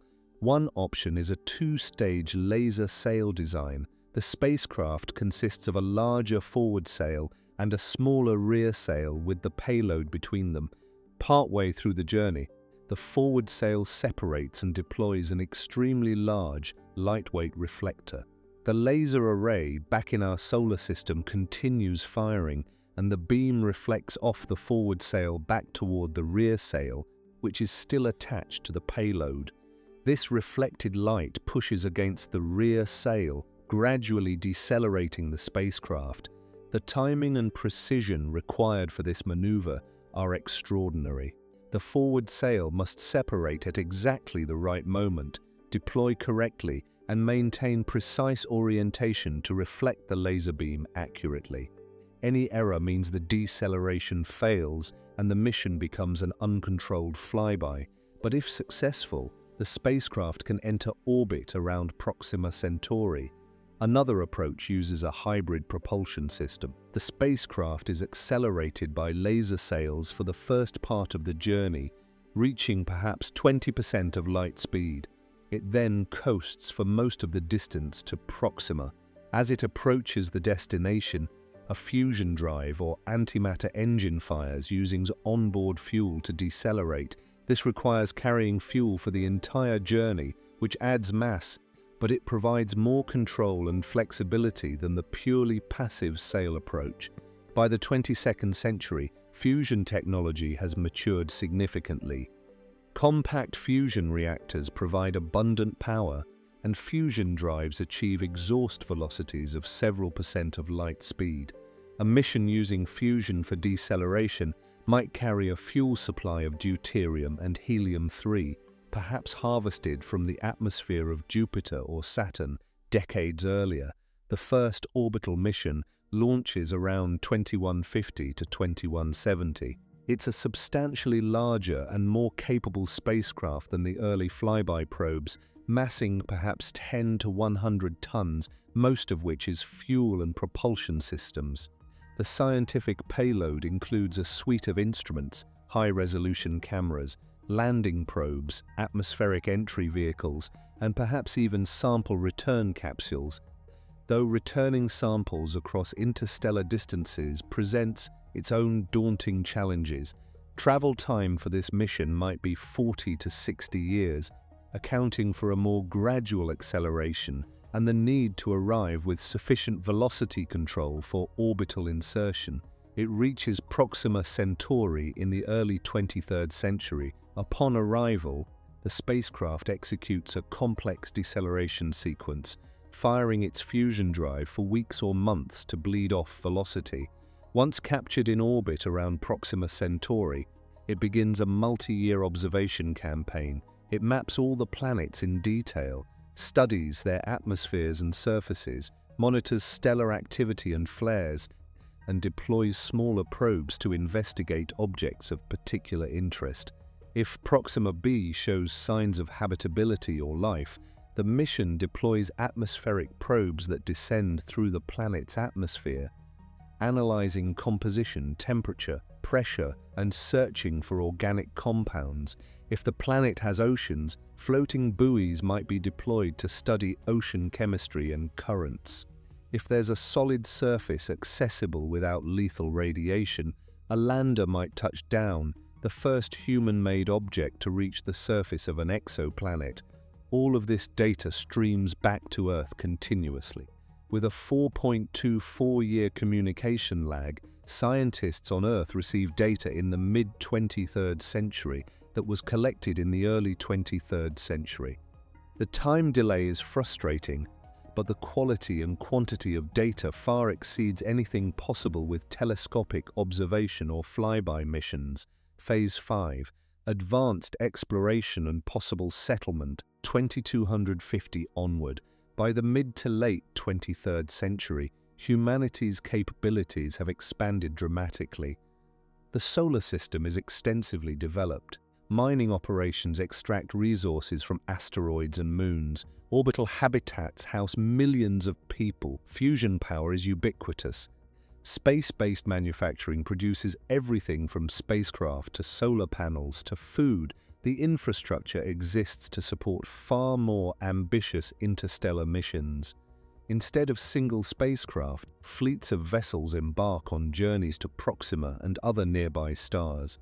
Some carry advanced AI systems with mandates to establish permanent research outposts. Others might carry biological samples, frozen embryos, or even suspended human crews if life extension and suspended animation technologies have advanced sufficiently. The first truly large-scale mission to Proxima Centauri might resemble a self-sufficient colony ship.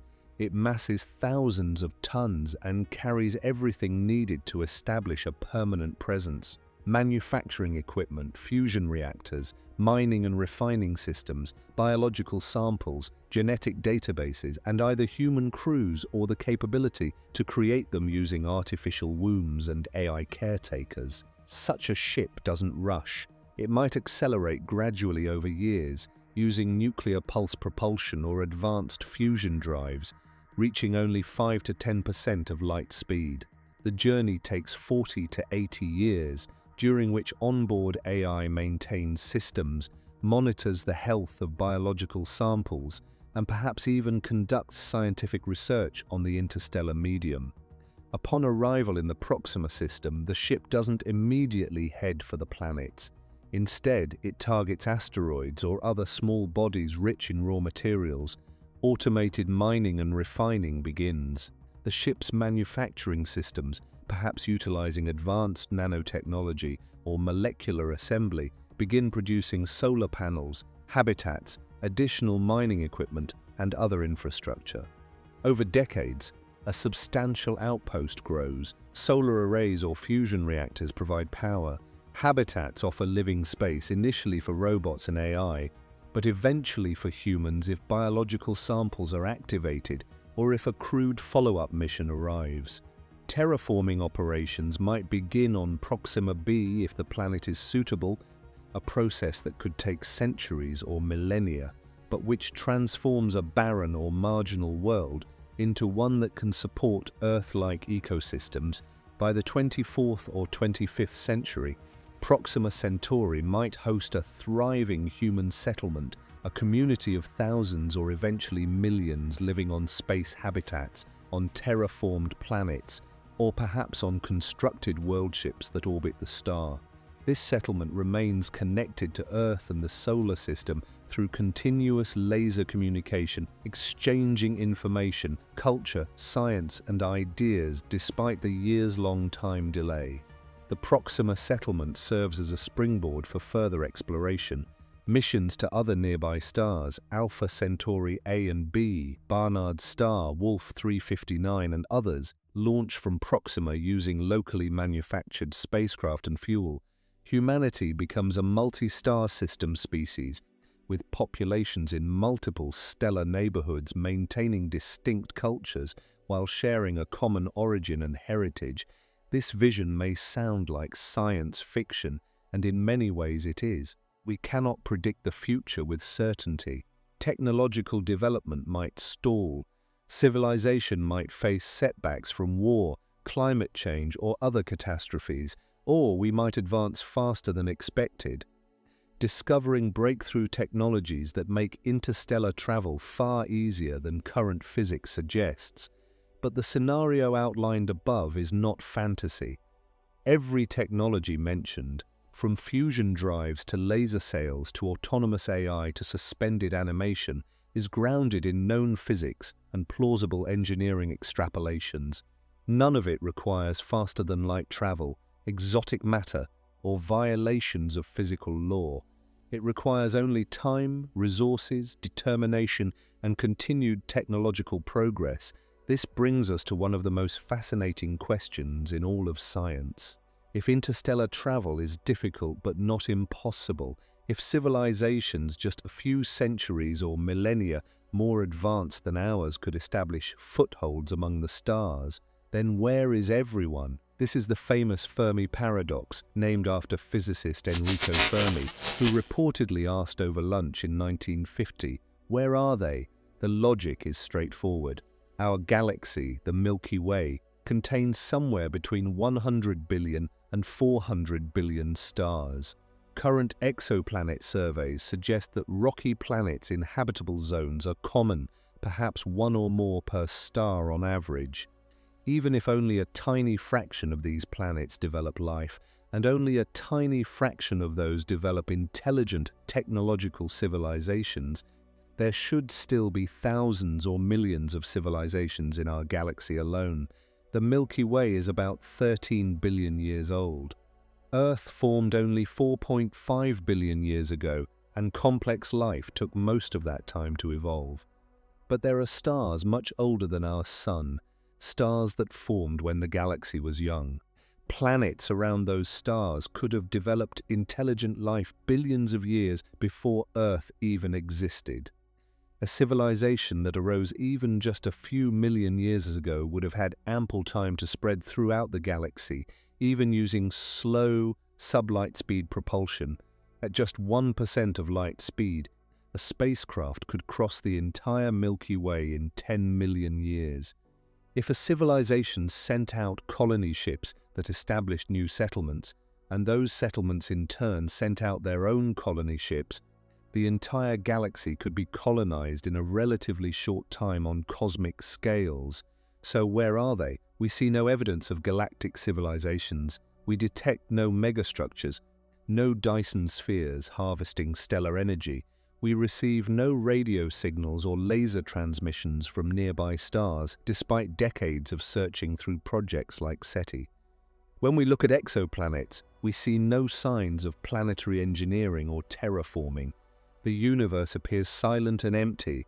This is the Fermi paradox, and it has profound implications for the future of interstellar travel and the fate of civilizations.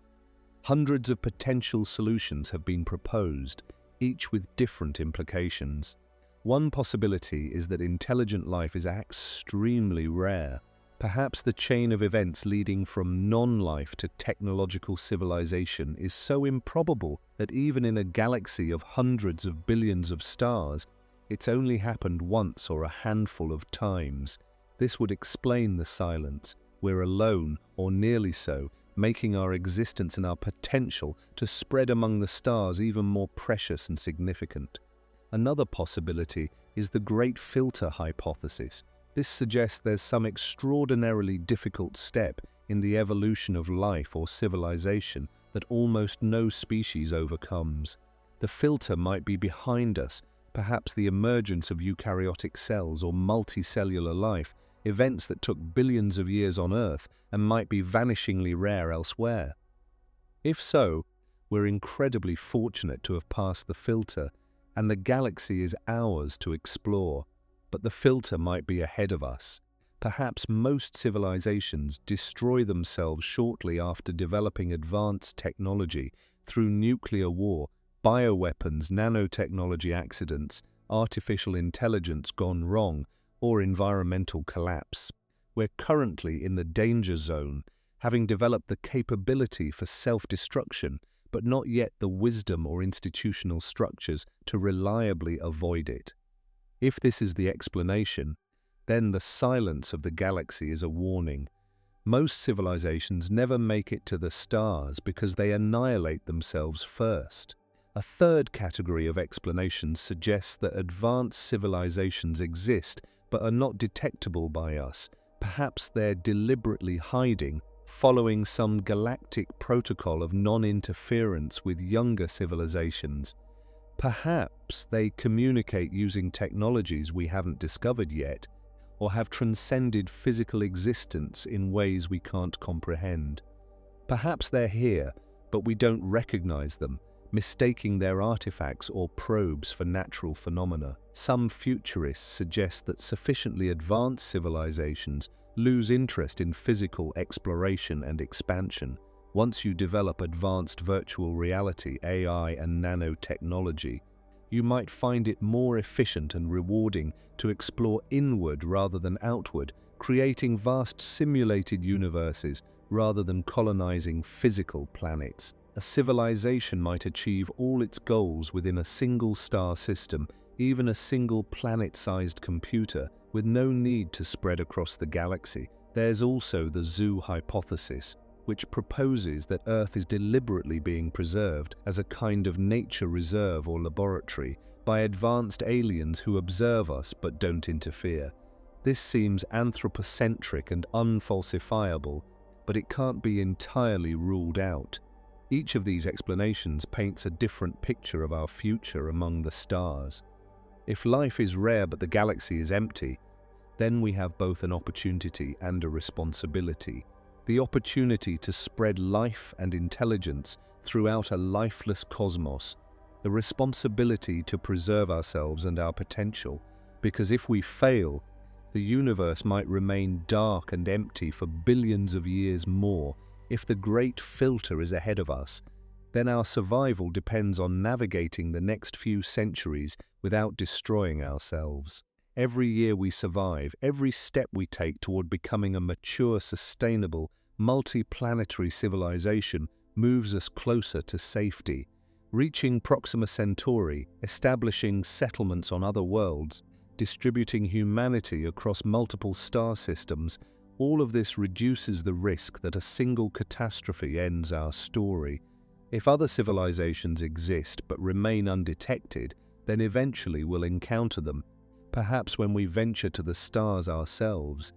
That first contact could be the most significant event in human history, reshaping our understanding of life, intelligence, and our place in the cosmos. It could bring unimaginable benefits or unimaginable dangers, depending on the nature and intentions of those we meet. Hey, if you're finding this exploration of humanity's journey to the stars as fascinating as I do, I'd really appreciate it if you could hit that subscribe button. We're building a community of people who think deeply about our future among the cosmos, and your subscription helps us continue creating this kind of in-depth content. Plus, you won't miss the next part where we dive into some truly mind-bending concepts about the far future of interstellar civilization. All right, let's keep going. The question of contact with alien civilizations also affects how we approach interstellar missions. Should we send active transmissions announcing our presence, or should we listen quietly? Should our probes carry messages and symbols identifying their origin and creators, Or should we avoid leaving traces that could be followed back to Earth? These aren't idle questions. In 2015, a group of scientists, including Stephen Hawking before his death, warned against active METI messaging to extraterrestrial intelligence. Hawking argued that we have no way of knowing whether alien civilizations would be benevolent or hostile. Throughout human history, when a technologically advanced civilization encounters a less advanced one, the results are often catastrophic for the latter. Broadcasting our location to unknown intelligences, potentially millions of years more advanced than us, could be extraordinarily dangerous. Others argue that any civilization capable of interstellar travel would already be able to detect Earth through our radio and television broadcasts, which have been radiating into space for over a century, or through spectroscopic analysis revealing oxygen and methane in our atmosphere, biosignatures that suggest life. Hiding is futile, they argue, and besides, contact with a more advanced civilization could bring immense benefits: advanced technology, scientific knowledge, solutions to problems we can't yet solve. When we send missions to Proxima Centauri or other stars, we'll have to make decisions about what messages, if any, they carry. Do we include plaques like those on Pioneer and Voyager, showing our location and basic facts about humanity? Do we transmit radio or laser greetings as our probes approach potentially habitable planets? Or do we observe silently, gathering data while revealing as little as possible about ourselves? There's no consensus on these questions, and the debate will likely intensify as interstellar missions become more feasible.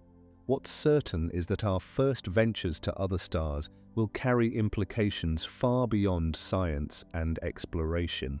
They'll represent humanity's first steps into a larger galactic community, whether that community currently exists and we're joining it, or whether we're the first, preparing the way for others.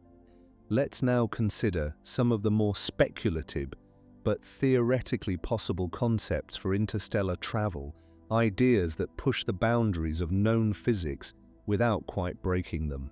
These are technologies that might not be feasible for centuries or millennia, if ever, but which are worth examining because they reveal what might be possible in the far future. One of the most intriguing concepts is the gravitational catapult, sometimes called a gravity assist on steroids. We already use gravity assists for missions within the solar system. When a spacecraft passes close to a planet, it can steal a tiny amount of the planet's orbital momentum, increasing its own velocity without expending fuel. Voyager 2, for example, used gravity assist from Jupiter, Saturn, Uranus, and Neptune to reach its incredible final velocity. But what if, instead of planets, we used stars or even more massive objects like neutron stars or black holes? A carefully planned trajectory passing close to a neutron star could provide a tremendous velocity boost. Neutron stars are extraordinarily dense, with masses comparable to the Sun compressed into a sphere just 20 kilometers across. Their gravitational fields are intense, and the velocity change from a close flyby could be enormous. The challenge is surviving the encounter. The tidal forces near a neutron star are extreme. The difference in gravitational pull between the near side and far side of a spacecraft would tear apart any structure made of conventional materials. Radiation near a neutron star is also intense, with powerful magnetic fields and high-energy particles. Any spacecraft attempting such a maneuver would need to be extraordinarily robust or maintain a safe distance, which reduces the effectiveness of the gravity assist. Black holes offer even more extreme possibilities. A spacecraft passing close to the event horizon of a rotating black hole could, in principle, extract rotational energy from the black hole through a process called the Penrose mechanism. This could accelerate the spacecraft to a significant fraction of light speed. The idea was worked out theoretically by physicist Roger Penrose in 1969. However, getting close to a black hole is even more dangerous than approaching a neutron star. The tidal forces are stronger, the radiation environment more extreme, and black holes, especially stellar mass black holes, are difficult to find and reach. The nearest known black hole to Earth is probably several hundred to 1,000 light-years away, far beyond our current ability to reach. Still, for a sufficiently advanced civilization, perhaps one at the Type 2 level on the Kardashev scale, using black holes or neutron stars as gravitational catapults might be practical. They could become part of an interstellar transportation network, with routes planned to take advantage of these massive objects for velocity changes and course corrections. Another speculative concept is the wormhole, a hypothetical tunnel through space-time connecting two distant locations. If wormholes exist and can be stabilized and traversed, they could allow effectively instantaneous travel across vast distances, making the journey to Proxima Centauri or anywhere else in the universe a matter of moments rather than years or centuries. Wormholes emerge naturally from the equations of general relativity, Einstein's theory of gravity. The mathematics allows for solutions in which space-time is configured in such a way that two distant points are connected by a shortcut through a higher dimensional space. Traveling through the wormhole would be like walking through a tunnel that bypasses the normal route. The problem is that every analysis suggests wormholes, if they can exist at all, would be unstable and collapse almost instantly unless held open by exotic matter with negative energy density. We've never observed such matter, and it's unclear whether it can exist in the quantities needed. Even if it does, creating and maintaining a traversable wormhole might require energy and technology far beyond anything we can currently imagine. Some physicists have proposed that quantum fluctuations might create microscopic wormholes at the Planck scale, distances of about 10 to the negative 35 meters. Perhaps a sufficiently advanced civilization could find and enlarge these quantum wormholes, stabilizing them with exotic matter and scaling them up to sizes that spacecraft or even people could pass through. This is highly speculative, bordering on pure fantasy given our current understanding.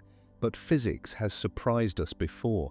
A century ago, we didn't know about nuclear energy, quantum mechanics, or general relativity. A century from now, we might understand space-time and quantum gravity in ways that reveal possibilities we can't currently conceive. Then there's the Alcubierre drive, a concept proposed by physicist Miguel Alcubierre in 1994. This theoretical propulsion system doesn't move a spacecraft through space in the conventional sense. Instead, it warps space-time itself, contracting space in front of the ship and expanding it behind.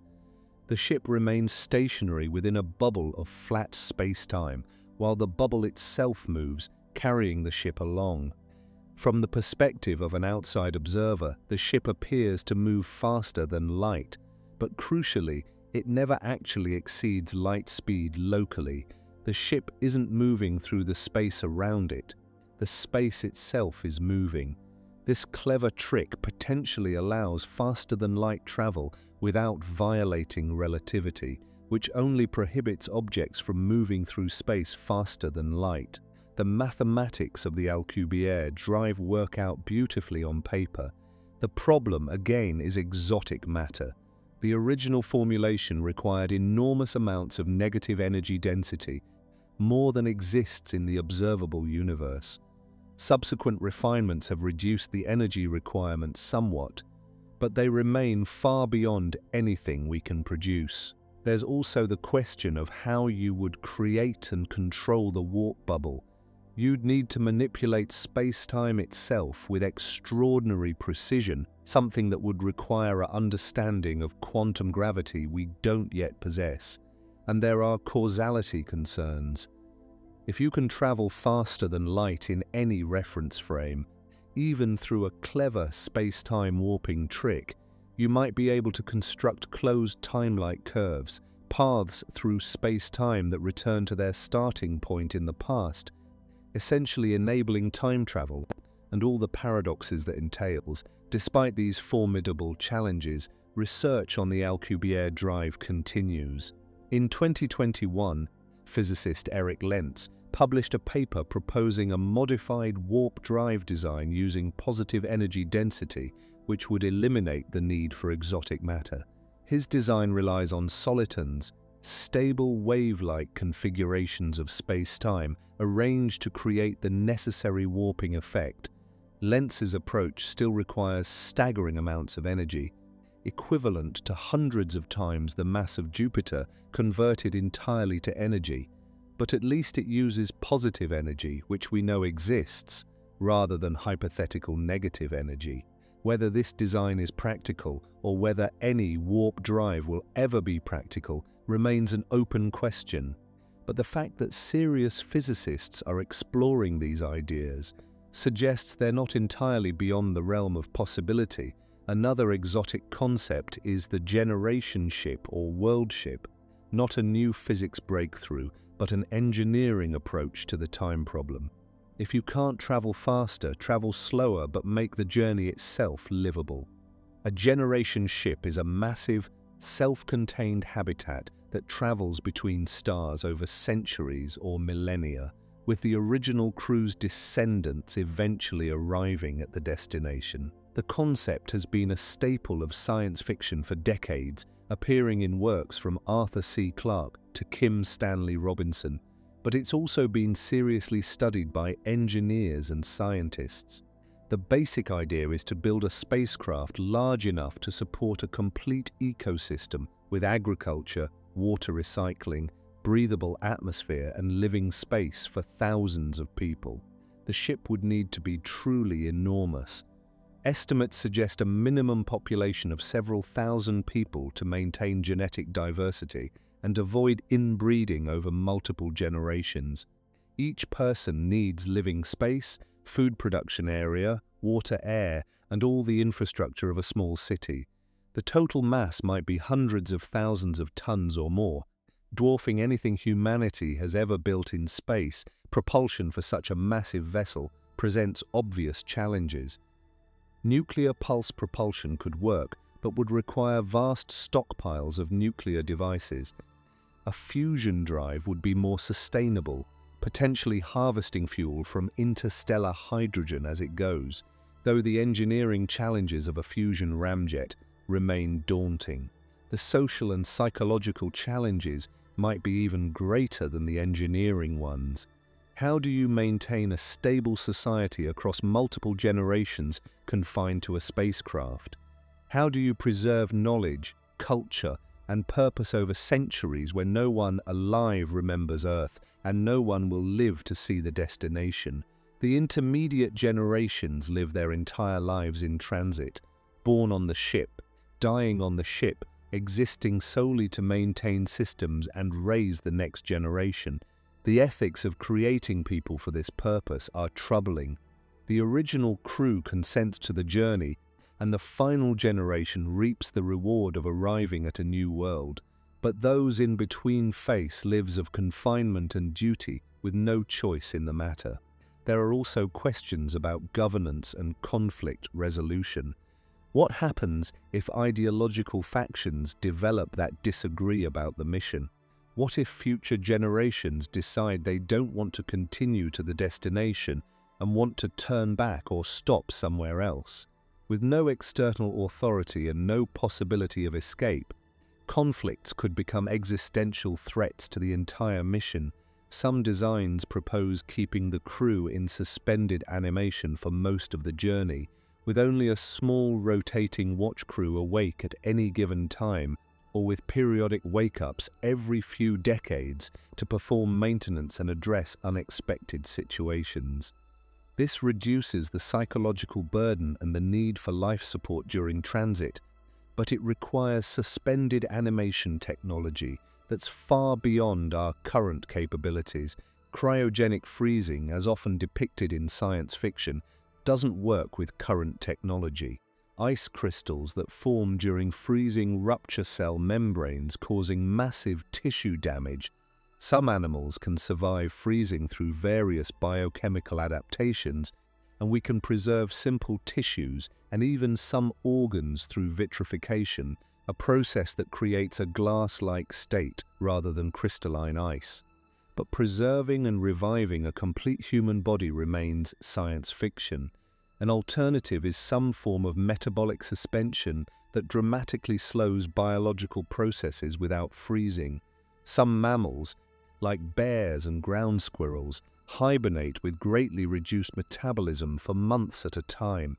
Research is ongoing into inducing similar states in humans, which could be valuable for long-duration space travel, even if true suspended animation proves impossible. If we could reduce metabolic rate by 99%, a journey that subjectively feels like 1 year would actually take 100 years. The crew would age slowly, experience minimal boredom, and require far less food, water, and life support. A trip to Proxima Centauri that takes a century by external clocks might feel like just a year or two to the crew. But perhaps the most philosophically radical approach to interstellar travel is to abandon biological bodies entirely. If human consciousness can be uploaded to a digital substrate, converted from the wetware of biological neurons to the hardware and software of advanced computers, then the limitations of flesh become irrelevant. A digital mind doesn't need food, water, or air. It doesn't age or suffer from radiation exposure. It can be backed up, creating redundant copies in case of hardware failure. It can be transmitted as data at the speed of light, reaching Proxima Centauri in just over 4 years, and it can operate on extremely low power, potentially running on the output of a small radioisotope thermal generator or even ambient energy harvested from the cosmic microwave background. Mind uploading, if it's possible, would revolutionize not just space travel, but the entire human condition. You could experience time at different rates, slowing down your subjective experience during the boring parts of a journey and speeding it up during the interesting parts. You could make copies of yourself to explore different star systems simultaneously. You could back up your mind periodically, effectively achieving immortality as long as at least one copy survives. The philosophical and ethical implications are staggering. Are you still human if your mind runs on silicon rather than neurons? Is a digital copy of your mind really you, or is it a different person who merely shares your memories? If you upload and then create a backup copy, are there now 2 of you? If the original biological version continues to exist, which one is the real you? These questions touch on the deepest issues of consciousness, identity, and what it means to be a person. Different philosophical traditions give different answers. Some argue that identity is based on continuity of experience and memory, in which case an upload that preserves these elements is the same person. Others argue that identity is tied to physical substrate, and a digital copy is merely a copy, not the original. There's also the hard problem of consciousness. We don't understand why physical processes in the brain give rise to subjective experience, the feeling of what it's like to be you. It's possible that consciousness depends on specific physical properties of biological neurons that can't be replicated in silicon. If so, an upload might behave identically to the original person, reporting the same thoughts and feelings, but might actually be a philosophical zombie, a system with no inner subjective experience at all. These are not just abstract puzzles. If we're going to pursue mind uploading as a strategy for interstellar exploration, we need to grapple with them seriously. Otherwise, we might send digital simulacra to the stars, while the actual conscious humans remain trapped in fragile biological bodies, or worse, we might destroy consciousness in the process of trying to preserve it. Despite these profound uncertainties, research in neuroscience, brain-computer interfaces, and artificial intelligence continues to advance. We're mapping the connectome, the complete wiring diagram of neural connections in brains. We're developing increasingly sophisticated brain imaging techniques that can observe neuroactivity at finer and finer scales. We're creating AI systems that can perform many cognitive tasks that once seemed uniquely human. Whether this research will eventually enable mind uploading is impossible to say, but even partial success would be transformative. Brain-computer interfaces might allow biological humans to augment their minds with digital components, gradually blurring the line between biological and digital until the distinction becomes meaningless. Cybernetic enhancement could allow humans to survive conditions that would kill unmodified biological organisms, expanding the range of environments we can explore. In the nearer term, well before mind uploading becomes feasible, if it ever does, we might send sophisticated AI systems to explore the stars on our behalf. These wouldn't be uploaded human minds, but artificial intelligences designed from the ground up for interstellar exploration. They could be far more capable than any biological organism, able to think faster, survive harsher conditions, and operate for timescales that dwarf human lifespans. An AI-crewed mission to Proxima Centauri might launch in the late 21st or early 22nd century. The spacecraft would be relatively small and light compared to a crewed vessel, carrying only the computational hardware needed to run the AI, power systems, scientific instruments, communication equipment, and perhaps manufacturing capability to build additional equipment upon arrival. The AI conducts the entire mission autonomously. It manages the decades-long journey, monitors systems, makes course corrections, and handles any emergencies. Upon arrival, it explores the Proxima Centauri system, conducts scientific research, deploys probes and landers, and transmits findings back to Earth. If programmed to do so, it might even establish a permanent outpost using local resources to build infrastructure that later human missions or uploaded minds could use. This raises interesting questions about the rights and moral status of artificial intelligences. If we create AI systems sophisticated enough to explore alien star systems, make independent decisions, and perhaps even experience something analogous to consciousness, do we owe them moral consideration? Can we ethically create an AI, send it on a one-way mission to Proxima Centauri with no hope of return, and then shut it down once its mission is complete? These questions are becoming increasingly relevant as AI capabilities advance. In the past decade, we've seen AI systems achieve superhuman performance in games, language understanding, image recognition, and many other domains. Current AI systems are narrow, excelling at specific tasks, but lacking general intelligence and consciousness. But the trend is toward more general, more capable systems. By the time we're ready to send missions to Proxima Centauri, we'll likely have AI far more sophisticated than anything existing today.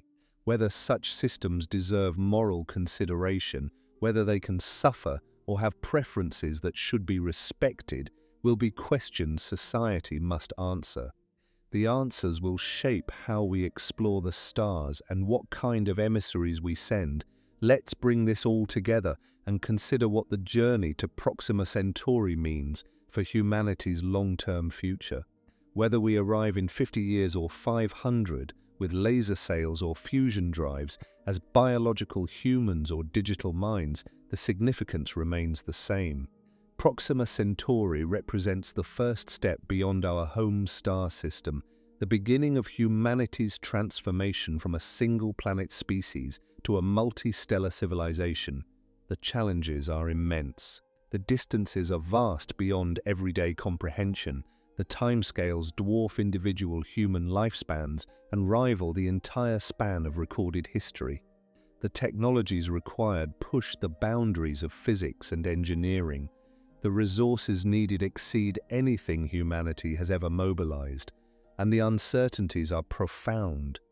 We don't know if Proxima b is habitable, whether life exists there, or what we'll find when we arrive, but the potential rewards justify the effort. A successful mission to Proxima Centauri would be the greatest achievement in human history, surpassing even the Apollo moon landings. It would prove that the stars are not forever beyond our reach, that given enough time, ingenuity, and determination, we can cross the cosmic ocean. The scientific return alone would be extraordinary. We would learn whether life arises readily wherever conditions are suitable, or whether Earth's biosphere is a rare miracle. We would discover how planetary systems around red dwarf stars differ from our own. We would test physical theories in extreme environments impossible to recreate on Earth. We would likely make discoveries we can't even anticipate, finding phenomena and principles that transform our understanding of the universe. But beyond science, reaching Proxima Centauri would have profound cultural and philosophical impacts. It would demonstrate that humanity can work together on projects spanning centuries, that we can think beyond immediate needs and invest in a future our children's children's children will inherit. It would prove that we're not trapped in our solar system, that we have a future among the stars.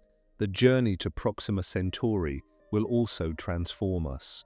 The technologies we develop for interstellar travel will have applications throughout the solar system and on Earth.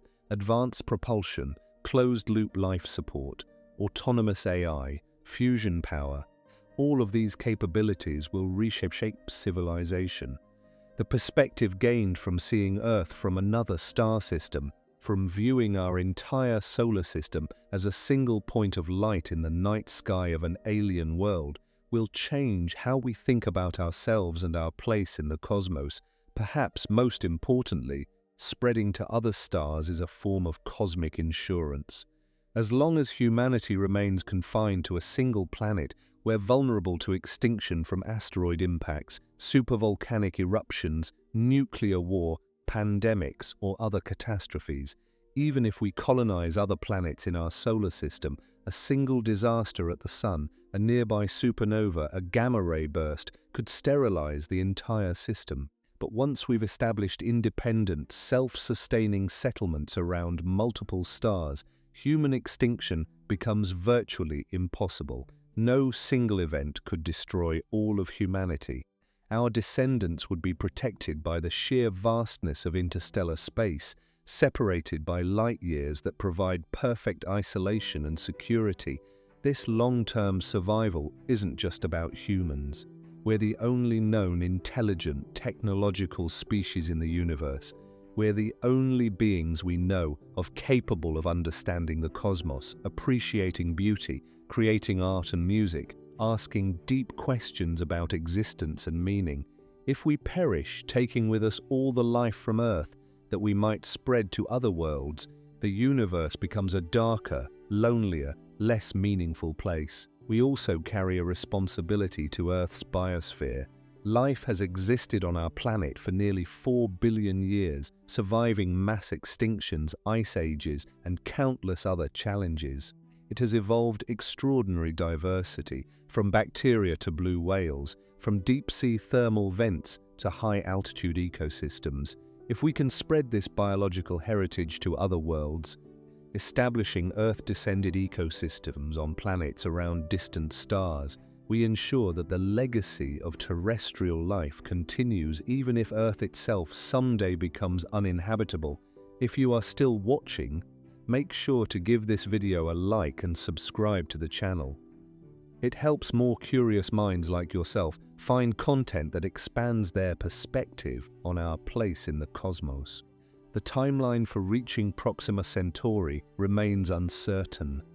The most optimistic scenarios, relying on breakthrough propulsion technologies and massive international investment, might see the first probes arriving in the 2040s or 2050s. More conservative estimates push this to the 22nd or 23rd century. And if technological progress stalls or humanity faces major setbacks, it could take even longer, but the trend of history suggests we will eventually make the journey. Humans are explorers by nature. We've crossed every ocean, climbed every mountain, and explored every continent on Earth. We've sent spacecraft to every planet in our solar system and beyond. The next frontier is the stars, and while the challenge is orders of magnitude greater than anything we've attempted before, it's not fundamentally different in kind. Each generation builds on the achievements of those before. The work happening now, studying exoplanets, developing advanced propulsion concepts, planning interstellar missions, lays the groundwork for future generations who will build on our knowledge and go further than we can imagine. Perhaps some of you watching this will contribute to that effort as scientists, engineers, or simply as informed citizens supporting the allocation of resources to space exploration. The journey to Proxima Centauri is not just a scientific or technological endeavor, it's a human endeavor, a statement about who we are and who we choose to become. It says that we're not satisfied with our current limitations, that we dream of impossible things and work to make them real, that we care about the future beyond our own lifetimes. 4.24 light-years is simultaneously an impossibly vast distance and a remarkably short one. Impossibly vast by the standards of human experience, where even the fastest journey to Mars takes months and the farthest humans have traveled is the Moon, just over a light-second away. But remarkably short on cosmic scales, where galaxies are millions of light-years across and the observable universe extends for 93 billion light-years. Proxima Centauri is our nearest stellar neighbor, the closest star system to our own. If we can reach it, we can eventually reach the stars beyond. Sirius, 8.6 light-years away. Epsilon Eridani, 10.5 light-years. Tau Ceti, 12 light-years. Each one presents similar challenges to Proxima, differing in degree rather than kind, over centuries and millennia. As our capabilities grow and our settlements spread, the web of human civilization could expand across the local stellar neighborhood. Ships traveling between established outposts would make the journey easier for each successive wave. Infrastructure built at each star, power generation, manufacturing, ship construction, would support further expansion. Eventually, perhaps thousands or tens of thousands of years in the future, humanity might spread throughout the Milky Way galaxy, occupying thousands or millions of star systems. Our descendants might be biological humans much like us, or they might be radically different, genetically engineered for specific environments, uploaded digital minds, human-AI hybrids, or forms we can't currently imagine, but they would all trace their lineage back to Earth, to the blue-green world orbiting a yellow star, to the species that first looked up at the night sky and wondered what was out there. And the first step on that journey of a million stars begins with Proxima Centauri, the red dwarf 4.24 light-years away, the star that's calling to us across the vast darkness of interstellar space. The question is not whether we can reach Proxima Centauri. Given enough time and effort, we almost certainly can. The question is whether we'll make the necessary investments, develop the required technologies, maintain the long-term focus, and commit to a goal whose completion our grandchildren may not live to see. The answer to that question will define humanity's future. And it's a question we're beginning to answer now, with every exoplanet discovered, every propulsion technology tested, every mission planned, and every person inspired to look up at the stars and dream of the day when they're no longer beyond our reach. Now, we've talked about how we might reach Alpha Centauri, but here's what we didn't cover. What actually kills you on the journey? Radiation, starvation, something far worse? Click on the video on your screen right now to find out the brutal reality of interstellar travel. Trust me, you need to see this.